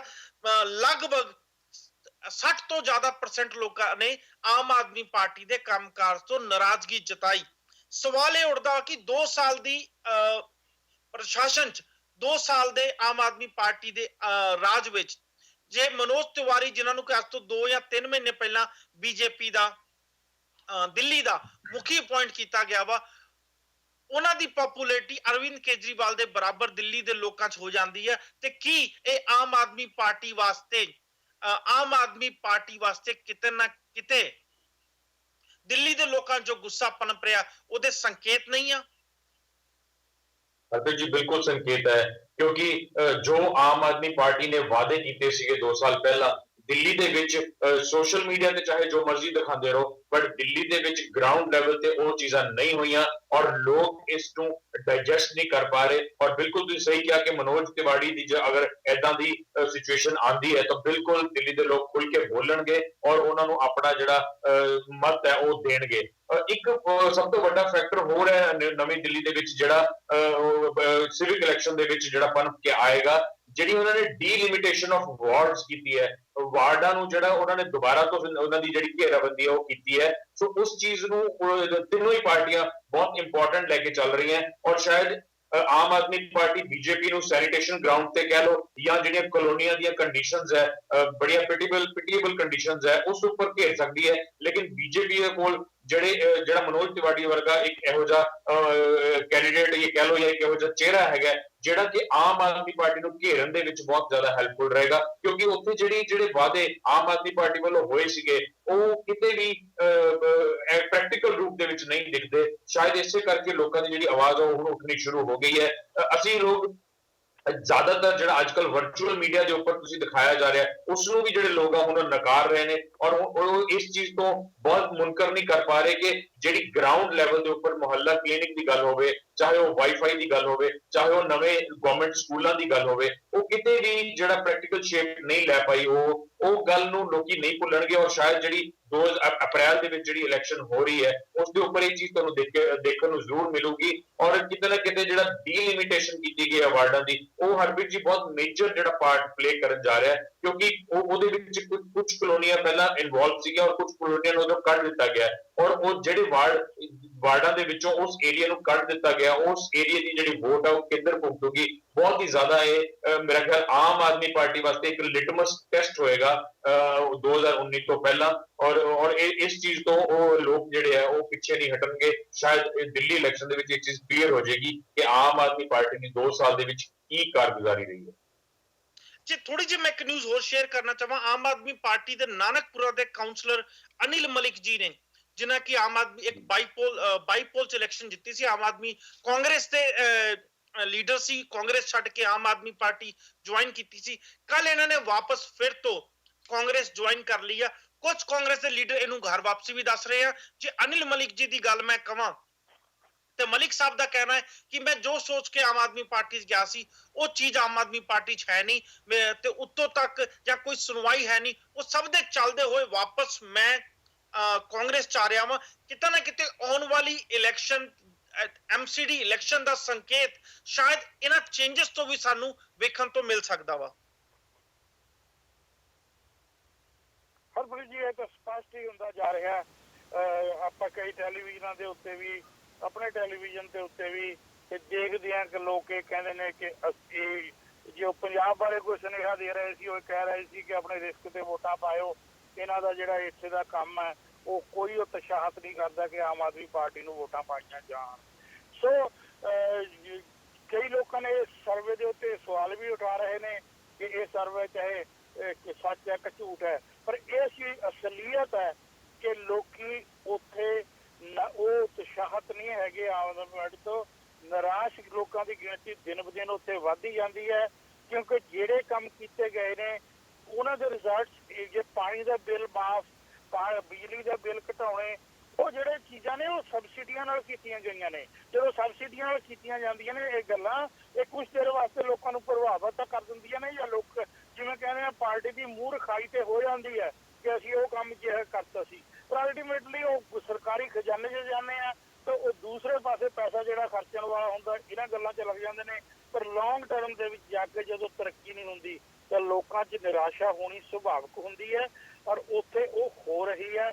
ਇਸ ਚੀਜ਼ ਨੂੰ ਮੇਰੇ ਖਿਆਲ ਹੈ ਉਹਨਾਂ ਲੋਕਾਂ ਦਾ ਕੰਮ ਹੈ ਕਿ ਉਹ ਇਸ ਤੋਂ ਜਾਗਣਾ ਚਾਹੁੰਦੇ ਨੇ, ਜਾਂ ਅਜੇ ਵੀ ਉਹ ਓਵਰ ਕੌਨਫੀਡੈਂਸ ਦੇ ਨਾਲ, ਜਾਂ ਜਿਹਨੂੰ ਆਪਣੇ ਸੈਲਫ ਰਾਈਟੀਅਸਨੈਸ ਕਹਿੰਦੇ ਆ ਕਿ ਆਪਣੇ ਆਪ ਨੂੰ ਆਪ ਹੀ ਠੀਕ ਸਮਝੀ ਜਾਣਾ, ਉਹੇ ਜਿਹੇ ਭੁਲੇਖੇ 'ਚ ਰਹਿਣਾ ਚਾਹੁੰਦੇ ਨੇ। ਪਰ ਇੱਕ ਮੈਂ ਤੁਹਾਨੂੰ ਮੈਂ ਅੱਧਾ ਕੁ ਮਿੰਟ ਲੈ ਕੇ ਗੱਲ ਕਰਨੀ ਚਾਹਾਂਗਾ, ਉਹ ਜਿਹੜੀ ਯੂਪੀ ਬਾਰੇ ਚੱਲ ਰਹੀ ਸੀ। ਜੇ 2% ਲੋਕਾਂ ਨੂੰ ਰਿਪਰੈਜ਼ੈਂਟੇਸ਼ਨ ਮਿਲੀ ਹੈ, ਉੱਥੇ ਲੋਕ ਪੜ੍ਹੇ ਹੋਏ ਹੈ ਨਹੀਂ ਯੂਪੀ ਦੇ ਵਿੱਚ ਮੁਸਲਮਾਨ, ਪਰ ਜਿਹੜੇ ਦੂਜੇ ਲੋਕ ਜੋ 98% ਭਰਤੀ ਕੀਤੇ ਨੇ ਉਹ ਵੀ ਅਨਪੜ੍ਹ ਭਰਤੀ ਨਹੀਂ ਕੀਤੇ ਗਏ। ਪਰ ਜੇ ਉਹਨਾਂ ਲੋਕਾਂ ਨੂੰ 98% ਜਿਹੜੇ ਨੌਕਰੀਆਂ ਕਰ ਰਹੇ ਨੇ ਉਹਨਾਂ ਨੂੰ ਐਜੂਕੇਸ਼ਨ ਦੀਆਂ ਸਹੂਲਤਾਂ ਮਿਲ ਸਕਦੀਆਂ ਨੇ, ਤਾਂ ਮੁਸਲਮਾਨਾਂ ਦੇ ਇਹਦੇ 'ਚ ਮੁਸਲਮਾਨਾਂ ਦੀ ਸਹੂਲਤਾਂ ਕਿਉਂ ਨਹੀਂ ਦਿੱਤੀਆਂ ਗਈਆਂ ਹੈਗੀਆਂ?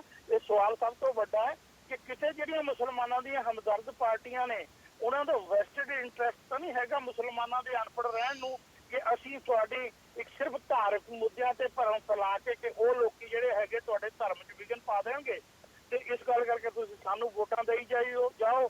ਤੇ ਜੇ ਐਜੂਕੇਸ਼ਨ ਇਸ ਕਰਕੇ ਹੀ ਰੋਕੀ ਗਈ ਹੋਵੇ ਉਹਨਾਂ ਇਲਾਕਿਆਂ ਦੇ ਵਿੱਚ ਕਿ ਜੇ ਐਜੂਕੇਟ ਹੋ ਗਏ ਤਾਂ ਸ਼ਾਇਦ ਸਾਡਾ ਜਿਹੜਾ ਇਹਨਾਂ ਨਾਲ ਮਕਾਰੀ ਕਰ ਰਹੇ ਹਾਂ, ਅਸੀਂ ਬੇਈਮਾਨੀ ਕਰ ਰਹੇ ਹਾਂ, ਇਹ ਨੰਗੀ ਹੋਣ ਲੱਗ ਜੂਗੀ। ਇਸ ਚੀਜ਼ ਤੋਂ ਕੋਈ ਨਹੀਂ ਮੁਨਕਰ ਹੋ ਸਕਦਾ ਕਿ ਜਾਣ ਬੁੱਝ ਕੇ ਉਹਨਾਂ ਲੋਕਾਂ ਨੂੰ ਮੁਸਲਮਾਨ ਕਮਿਊਨਿਟੀ ਨੂੰ ਗਰੀਬ ਤੇ ਅਨਪੜ੍ਹ ਰੱਖਣ ਦੀਆਂ ਉਹਨਾਂ ਦੀਆਂ ਹਮਦਰਦ ਕਥਿਤ ਤੌਰ ਤੇ ਜਿਹੜੀਆਂ ਆਪਣੇ ਆਪ ਨੂੰ ਹਮਦਰਦ ਪਾਰਟੀਆਂ ਕਹਾਉਂਦੀਆਂ ਨੇ ਉਹ ਜ਼ਿਆਦਾ ਜ਼ਿੰਮੇਵਾਰ ਜੀ। ਸਬਦੀਪ ਜੀ, ਦਿੱਲੀ ਦਾ ਸਵਾਲ ਤੇ ਮੈਂ ਚਾਹੂੰਗਾ ਤੁਸੀਂ ਮੈਨੂੰ ਜ਼ਰੂਰ ਜਵਾਬ ਦਿਓ। ਹੈਪੀ ਜੀ, ਮੈਂ ਇਸ ਗੱਲ ਨਾਲ 100% ਐਗਰੀ ਕਰਦਾ ਕਿ ਜਿਹੜਾ ਸਬਸਿਡੀਆਂ ਦੇ ਰਾਹੀਂ ਇਹ ਲੋਕਾਂ ਨੂੰ ਰਾਹਤ ਦੇਣੀ ਹੁੰਦੀ ਆ, ਉਹ ਇੱਕ ਤਰ੍ਹਾਂ ਨਾਲ ਭੇਡਾਂ ਦੀ ਉੱਨ ਲਾ ਕੇ ਭੇਡਾਂ ਨੂੰ ਹੀ ਕੋਟੀਆਂ ਸਵੈਟਰ ਮੁਹੱਈਆ ਕਰਨ ਵਰਗੀ ਰਣਨੀਤੀ ਹੁੰਦੀ ਹੈ।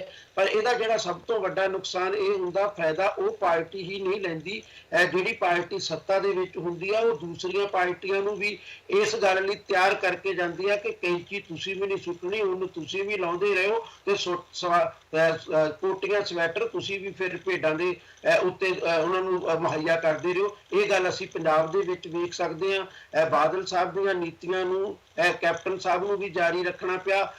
ਕੋਸ਼ਿਸ਼ ਵੀ ਕੀਤੀ ਗਈ ਕਿ ਉਹਨਾਂ ਦੇ ਵਿੱਚ ਥੋੜੀ ਬਹੁਤੀ ਸੋਧ ਕੀਤੀ ਜਾਵੇ, ਪਰ ਉਹ ਸੋਧ ਮੁੜ ਕੇ ਪੁੱਗੀ ਨਹੀਂ, ਕਿਉਂਕਿ ਕਿਸਾਨੀ ਦੀਆਂ ਪਰਤਾਂ ਵੱਖ-ਵੱਖ ਬਣਾ ਕੇ ਸਾਰੇ ਕਿਸਾਨਾਂ ਨੂੰ ਫਾਇਦਾ ਬਿਜਲੀ ਪਾਣੀ ਦੇਣ ਵਾਲੀ ਰਾਹਤ ਅਲਟੀਮੇਟਲੀ ਪੰਜਾਬ ਦੇ ਵਿੱਚ ਕਾਂਗਰਸ ਨੂੰ ਵੀ ਵਾਪਸ ਲੈਣੀ ਪਈ। ਇਸ ਸਾਰੇ ਕੁਝ ਨੂੰ ਮੈਂ ਇਸ ਨੁਕਤੇ ਤੋਂ ਦੇਖਦਾ, ਔਰ ਇਸ ਨੁਕਤੇ ਤੋਂ ਦੇਖਦੇ ਹੋਏ ਮੈਂ ਇਹ ਸਮਝਦਾ ਕਿ ਜਿਹੜੀ ਵੀ ਪਾਰਟੀ ਇਸ ਰਣਨੀਤੀ ਦੇ ਉੱਤੇ ਚੱਲਦੀ ਆ ਉਹ ਅਲਟੀਮੇਟਲੀ ਲੋਕ ਵਿਰੋਧੀ ਸਟੈਂਡ ਲੈ ਰਹੀ ਹੁੰਦੀ ਆ। ਰਾਤਾਂ ਸੁਗਾਤਾਂ ਦੇਣ ਦੇ ਬਾਵਜੂਦ ਉਹਦਾ ਕੁੱਲ ਅਮਲ ਐਂਟੀ ਪੀਪਲ ਹੁੰਦਾ ਵਾ। ਉਹ ਦੇਖਣ ਨੂੰ ਲੱਗਦਾ ਕਿ ਉਹ ਪੀਪਲ ਰੁਖ ਅਖਤਿਆਰ ਕਰ ਰਹੇ ਨੇ, ਕਿਉਂਕਿ ਇਸ ਰੁਖ ਦੇ ਵਿੱਚ ਲੋਕਾਂ ਦੇ ਰੁਜ਼ਗਾਰ ਜਿਹੜੇ ਲੈਣ ਦਾ ਹੱਕ ਆ ਉਹ ਖੋਲੇ ਜਾਂਦੇ ਨੇ। ਲੋਕਾਂ ਦੇ ਬਹੁਤ ਸਾਰੇ ਜੀਣ ਦੇ ਹੱਕ ਖੋਲੇ ਜਾਂਦੇ ਨੇ। ਉਹਨਾਂ ਨੂੰ ਦਾਲ ਆਟਾ ਤਾਂ ਦਿੱਤਾ ਜਾਂਦਾ ਵਾ, ਪਰ ਉਹ ਰੁਜ਼ਗਾਰ ਲੈ ਕੇ ਦਾਲ ਆਟਾ ਖਰੀਦ ਸਕਣ ਇਹਦੇ ਕਾਬਲ ਉਹਨਾਂ ਨੂੰ ਨਹੀਂ ਬਣ ਦਿੱਤਾ ਜਾਂਦਾ। ਬਿਜਲੀ ਪਾਣੀ ਤਾਂ ਕਿਸਾਨਾਂ ਨੂੰ ਮੁਫਤ ਦੇ ਦਿੱਤਾ ਜਾਂਦਾ ਵਾ, ਪਰ ਉਹਨਾਂ ਦੀ ਖੇਤੀ ਲਾਹੇਵੰਦਾ ਧੰਦਾ ਬਣ ਜਾਵੇ, ਇਸ ਸਵਾਲ ਦੇ ਜਵਾਬਾਂ ਤੋਂ ਬਚ ਲਿਆ ਜਾਂਦਾ। ਤੇ ਇਹ ਗੱਲਾਂ ਯੂਪੀ ਦੇ ਪੱਧਰ ਦੇ ਉੱਤੇ ਵੀ ਅਸੀਂ ਵੇਖ ਸਕਦੇ ਹਾਂ, ਦਿੱਲੀ ਦੇ ਵਿੱਚ ਵੀ ਦੇਖ ਸਕਦੇ ਹਾਂ, ਪੰਜਾਬ 'ਚ ਵੀ ਦੇਖ ਸਕਦੇ ਹਾਂ। ਦੂਸਰੀ ਗੱਲ ਮੈਂ ਇਹ ਕਹਿਣੀ ਚਾਹਾਂਗਾ ਕਿ ਜੇ ਭਾਰਤੀ ਜਨਤਾ ਪਾਰਟੀ ਦੇ ਸਰਵੇ ਦੇ ਵਿੱਚ ਆਮ ਆਦਮੀ ਪਾਰਟੀ ਦੇ ਕੇਜਰੀਵਾਲ ਦੇ ਬਹੁਤ ਕਰੀਬ ਪਹੁੰਚ ਗਏ ਨੇ ਬੀਜੇਪੀ ਨੇਤਾ, ਤੇ ਇਹਦੇ 'ਚ ਕੋਈ ਬਹੁਤ ਵੱਡੀ ਹੈਰਾਨੀਜਨਕ ਗੱਲ ਨਹੀਂ ਹੈ। ਜੇ ਅਸੀਂ ਚੋਣਾਂ ਦੇ ਰਿਜ਼ਲਟ ਨੂੰ ਦੇਖੀਏ, ਜਿੰਨੇ ਥੋੜੇ ਫਰਕ ਦੇ ਨਾਲ ਬੀਜੇਪੀ ਦੇ ਨੇਤਾ 67 ਹਾਰ ਗਏ ਸੀ, ਉਹਨਾਂ ਦੇ ਵਿੱਚੋਂ ਕੁਝ ਦੇ ਉੱਤੇ ਤਾਂ ਬਹੁਤ ਹੀ ਛੋਟੀ ਲੀਡ ਸੀ। ਜੇ ਉਹਨਾਂ ਦੀ ਕੁੱਲ ਫੀਸ ਦੀ ਦੇਖੀਏ, ਪਹਿਲੀਆਂ ਚੋਣਾਂ ਨਾਲੋਂ ਬੀਜੇਪੀ ਆਪਣੀ ਵੋਟ ਫੀਸ ਦੀ ਵਧਾਉਣ ਤੋਂ ਬਾਅਦ ਵੀ ਸੀਟਾਂ ਦੇ ਵਿੱਚ 3 ਦੇ ਉੱਤੇ ਸਿਮਟ ਗਈ ਸੀ। ਉਸ ਲਿਹਾਜ਼ ਦੇ ਨਾਲ ਦੇਖੀਏ ਤਾਂ ਇਹ ਕੋਈ ਮੇਰੇ ਮੁਤਾਬਕ ਕੋਈ ਹੈਰਾਨੀਜਨਕ ਅੰਕੜਾ ਨਹੀਂ ਹੈ ਕਿ ਬੀਜੇਪੀ ਦਾ ਜਿਹੜੀ ਆ ਪਪੂਲੈਰਿਟੀ ਵੱਧਦੀ ਹੋਈ ਨਜ਼ਰ ਆ ਰਹੀ ਹੈ, ਕਿਉਂਕਿ ਸੱਤਾ ਦੇ ਵਿੱਚ ਆਉਣ ਤੋਂ ਬਾਅਦ ਆਮ ਆਦਮੀ ਪਾਰਟੀ ਦੀਆਂ ਜੇ ਗਲਤੀਆਂ ਸਾਹਮਣੇ ਆ ਰਹੀਆਂ ਨੇ ਤਾਂ ਕੁਦਰਤੀ ਗੱਲ ਹੈ ਕਿ ਉਹਦਾ ਜਿਹੜਾ ਝੁਕਾਅ ਆ ਬਾਅਦ ਦੇ ਵਿੱਚ ਬੀਜੇਪੀ ਵੱਲ ਨੂੰ ਹੀ ਜਾਏਗਾ। ਹੈਰਾਨੀਜਨਕ ਤਾਂ ਉਹਦੇ ਵਿੱਚ ਵੱਡੀ ਇਹ ਹੈ ਕਿ ਕਾਂਗਰਸ ਪਾਰਟੀ ਦੇ ਅਜੇ ਮਾਕਨ ਵੀ 18% ਤੱਕ ਜਾ ਪਹੁੰਚੇ ਨੇ। ਮੇਰੇ ਲਈ ਬੀਜੇਪੀ ਦਾ ਉਹਨਾਂ ਦਾ ਜ਼ਰੂਰ ਪਹੁੰਚਣਾ ਵੱਡੀ ਗੱਲ ਲੱਗਦਾ। ਦੂਸਰੀ ਮੈਂ ਇੱਕ ਗੱਲ ਅਖੀਰ ਦੇ ਵਿੱਚ ਇਹ ਕਹਿਣੀ ਚਾਹਾਂਗਾ ਕਿ ਜਿੱਥੋਂ ਤੱਕ ਦਲਿਤਾਂ ਤੇ ਮੁਸਲਮਾਨ ਭਾਈਚਾਰੇ ਨੂੰ ਅਨਪੜ੍ਹ ਰੱਖ ਕੇ ਇਸਤੇਮਾਲ ਕੀਤੇ ਜਾਣ ਦੀ ਮਕਾਰੀ ਕਾਂਗਰਸ ਦੇ ਰਾਜਾਂ ਦੇ ਵਿੱਚ ਕੀਤੀ ਜਾਂਦੀ ਰਹੀ ਆ, ਉਹਦੇ ਤੇ ਕੋਈ ਸ਼ੰਕਾ ਨਹੀਂ, ਕੋਈ ਸਵਾਲ ਨਹੀਂ। ਮੈਂ ਬਿਲਕੁਲ 100% ਇਸ ਗੱਲ ਨਾਲ ਐਗਰੀ ਕਰਾਂਗਾ। ਅਗਲੀ ਗੱਲ ਮੈਂ ਇਹ ਵੀ ਇਸ ਗੱਲ ਨਾਲ ਵੀ ਐਗਰੀ ਕਰਾਂਗਾ ਕਿ ਦਲਿਤਾਂ ਨਾਲ ਤੇ ਮੁਸਲਮਾਨਾਂ ਨਾਲ ਯੂਪੀ ਦੇ ਵਿੱਚ ਜੋ ਕੁਝ ਕਾਂਗਰਸ ਨੇ ਕੀਤਾ, ਜੋ ਕੁਝ ਉਹਦਾ ਰਿਪੋਰਟ ਕਾਰਡ ਯੂਪੀ ਦੇ ਲੋਕਾਂ ਨੂੰ ਸਮਝ ਆਇਆ, ਉਹਦੇ ਤੋਂ ਅਸੀਂ ਹੁਣ ਤੱਕ ਦੇ ਰਿਜ਼ਲਟਾਂ ਬਾਰੇ ਮੰਨ ਚੁੱਕੇ ਹਾਂ ਕਿ ਲਗਭਗ 25 ਸਾਲਾਂ ਤੋਂ ਕਾਂਗਰਸ ਯੂਪੀ ਦੇ ਵਿੱਚ ਆਪਣੀ ਵਾਪਸੀ ਦੀ ਤਲਾਸ਼ ਦੇ ਵਿੱਚ ਲੱਗੀ ਹੋਈ ਆ ਔਰ ਉਹਨੂੰ ਆਪਣੀ ਜ਼ਮੀਨ ਮਿਲ ਨਹੀਂ ਰਹੀ। ਅਲਟੀਮੇਟਲੀ ਉਹਨੂੰ ਸਪਾ ਦੇ ਨਾਲ ਸਾਂਝ ਪਾ ਕੇ ਆਪਣੀ ਹੋਂਦ ਬਚਾਉਣ ਦੀ ਲੜਾਈ ਲੜਨੀ ਪੈ ਰਹੀ ਹੈ, ਇਹਦੇ 'ਚ ਕੋਈ ਸ਼ੱਕ ਨਹੀਂ। ਪਰ ਮੈਂ ਇੱਕ ਗੱਲ ਜ਼ਰੂਰ ਅਖੀਰ ਦੇ ਵਿੱਚ ਇਹ ਕਹਿਣੀ ਚਾਹਾਂਗਾ ਕਿ ਜੇ ਲੋਕਾਂ ਨੂੰ ਅਨਪੜ੍ਹ ਰੱਖ ਕੇ, ਜੇ ਲੋਕਾਂ ਨੂੰ ਰਾਤਾਂ ਸਗਾਤਾਂ ਦੇ ਕੇ, ਜੇ ਲੋਕਾਂ ਨੂੰ ਬੇਰੁਜ਼ਗਾਰ ਰੱਖ ਕੇ ਐਸੇ ਘੱਟ ਗਿਣਤੀ ਦੀਆਂ ਵੋਟਾਂ ਲੈਣਾ ਗੁਨਾਹ ਸੀ, ਤਾਂ ਲੋਕਾਂ ਦੀ ਕਤਾਰਬੰਦੀ ਕਰਕੇ ਹਿੰਦੂਤਵ ਦੇ ਨਾਂ ਦੇ ਉੱਤੇ, ਧਰਮ ਦੇ ਨਾਂ ਦੇ ਉੱਤੇ ਵੋਟਾਂ ਲੈਣਾ, ਗਾਂ ਦੇ ਨਾਂ ਦੇ ਉੱਤੇ ਵੋਟਾਂ ਲੈਣਾ, ਗਾਂ ਦੇ ਨਾਂ ਦੇ ਉੱਤੇ ਹੋਣ ਵਾਲੀ ਗੁੰਡਾਗਰਦੀ ਦੇ ਉੱਤੇ ਪ੍ਰਧਾਨ ਮੰਤਰੀ ਦਾ ਮਨਮੋਹਨ ਸਿੰਘ ਨਾਲੋਂ ਵੀ ਜ਼ਿਆਦਾ ਦਿਨ ਖਾਮੋਸ਼ ਰਹਿ ਜਾਣਾ, ਮਕਾਰੀ ਇਹ ਵੀ ਬਹੁਤ ਵੱਡੀ ਆ। ਔਰ ਬੀਜੇਪੀ ਇਹ ਮਕਾਰੀ ਪੂਰੇ ਦੇਸ਼ ਦੇ ਵਿੱਚ ਹਿੰਦੂ ਮੁਸਲਿਮ ਕਤਾਰਬੰਦੀ ਦੀ ਸ਼ਕਲ ਦੇ ਵਿੱਚ ਕਰਦੀ ਹੋਈ ਨਜ਼ਰ ਆ ਰਹੀ ਆ ਔਰ ਮੈਂ ਇਹਨੂੰ ਇੱਕ ਫਾਸਿਜ਼ਮ ਤੋਂ ਘੱਟ ਗੱਲ ਨਹੀਂ ਸਮਝਦਾ। ਔਰ ਬੀਜੇਪੀ ਆਪਣੇ ਫਾਸਿਸਟ ਏਜੰਡੇ ਦੇ ਉੱਤੇ ਚੱਲ ਰਹੀ ਹੈ। ਬੇਸ਼ੱਕ ਉਹ ਫੌਰੀ ਤੌਰ ਤੇ ਫਾਸਿਜ਼ਮ ਦਾ ਦੇਸ਼ ਨੂੰ ਕੋਈ ਖਤਰਾ ਨਹੀਂ, ਪਰ ਮੇਰੇ ਮੁਤਾਬਕ ਖਤਰਾ ਸਿਰਫ ਉਦੋਂ ਹੀ ਨਹੀਂ ਹੁੰਦਾ ਜਦੋਂ ਸੱਤਾ ਦਾ ਤੰਤਰ ਵੀ ਫਾਸਿਸਟ ਹੋ ਜਾਂਦਾ। ਖਤਰਾ ਉਦੋਂ ਵੀ ਹੁੰਦਾ ਜਦੋਂ ਤੁਸੀਂ ਜਨਤਾ ਦੇ ਮਨਾਂ ਅੰਦਰ ਫਾਸਿਜ਼ਮ ਦੇ ਬੀਜ ਦਿੰਦੇ ਹੋ। ਜੇ ਸਾਡੇ ਹਿੰਦੂ ਭਾਈਚਾਰੇ ਦੇ ਲੋਕ RSS ਦੀ ਰਣਨੀਤੀ ਦੇ ਮੁਤਾਬਕ ਐਂਟੀ ਦਲਿਤ ਹੋਣ, ਐਂਟੀ ਔਰਤ ਹੋਣ, ਐਂਟੀ ਮੁਸਲਮਾਨ ਹੋਣ ਤਾਂ ਮੈਂ ਇਹਨਾਂ ਬੀਜਾਂ ਨੂੰ ਵੀ ਕਾਫੀ ਖਤਰਨਾਕ ਸਮਝਦਾ। ਔਰ ਬੀਜੇਪੀ ਇਹਨਾਂ ਬੀਜਾਂ ਨੂੰ ਬੀਜਦੇ ਹੋਏ ਹੀ ਦੇਸ਼ ਦੇ ਅੰਦਰ ਆਪਣੇ ਆਪ ਨੂੰ ਵਿਕਸਿਤ ਕਰ ਰਹੀ ਆ। ਕੁਝ ਗੱਲਾਂ ਉਹਦੀਆਂ ਲੋਕਾਂ ਨੂੰ ਸਮਝ ਆ ਰਹੀਆਂ, ਕੁਝ ਨਹੀਂ ਵੀ ਆ ਰਹੀਆਂ, ਕੁਝ ਆ ਜਾਣਗੀਆਂ। ਪਰ ਇਹ ਵੀ ਗੱਲ ਪੱਕੀ ਆ ਕਿ ਇਸ ਸੱਚਾਈ ਤੋਂ ਕੋਈ ਇਨਕਾਰ ਨਹੀਂ ਕਰ ਸਕਦਾ ਕਿ ਬੀਜੇਪੀ ਕਤਾਰਬੰਦੀ ਦੇ ਸ਼ਕਲ ਦੇ ਵਿੱਚ ਸਭ ਤੋਂ ਵੱਡੀ ਮਕਾਰੀ ਵਾਲੀ ਪਾਰਟੀ ਹੈ। ਸਮਾਂ ਇਜਾਜ਼ਤ ਨਹੀਂ ਦਿੰਦਾ ਕਿ ਅਸੀਂ ਇਸ ਗੱਲਬਾਤ ਨੂੰ ਜਾਰੀ ਰੱਖੀਏ। ਉਮੀਦ ਕਰਦੇ ਹਾਂ ਤੁਹਾਨੂੰ ਸਾਡੀ ਅੱਜ ਦੀ ਕੋਸ਼ਿਸ਼ ਪਸੰਦ ਆਈ ਹੋਗੀ। ਹਮੇਸ਼ਾ ਦੀ ਤਰ੍ਹਾਂ ਆਪਣੇ ਸੁਝਾਅ ਤੁਸੀਂ ਫੋਨ, ਈਮੇਲ ਜਾਂ WhatsApp ਤੇ ਸਾਡੇ ਤੱਕ ਪਹੁੰਚਾ ਸਕਦੇ ਜੋ। ਇੱਥੇ ਮੈਨੂੰ, ਸਤੀਸ਼ ਜੀ ਨੂੰ, CP ਸਿੰਘ ਜੀ ਨੂੰ, ਅਜੀਤ ਜੀ ਨੂੰ ਤੇ ਸਾਡੀ ਸਾਰੀ ਹੀ ਟੈਕਨੀਕਲ ਟੀਮ ਨੂੰ ਦਿਓ ਇਜਾਜ਼ਤ। ਧੰਨਵਾਦ।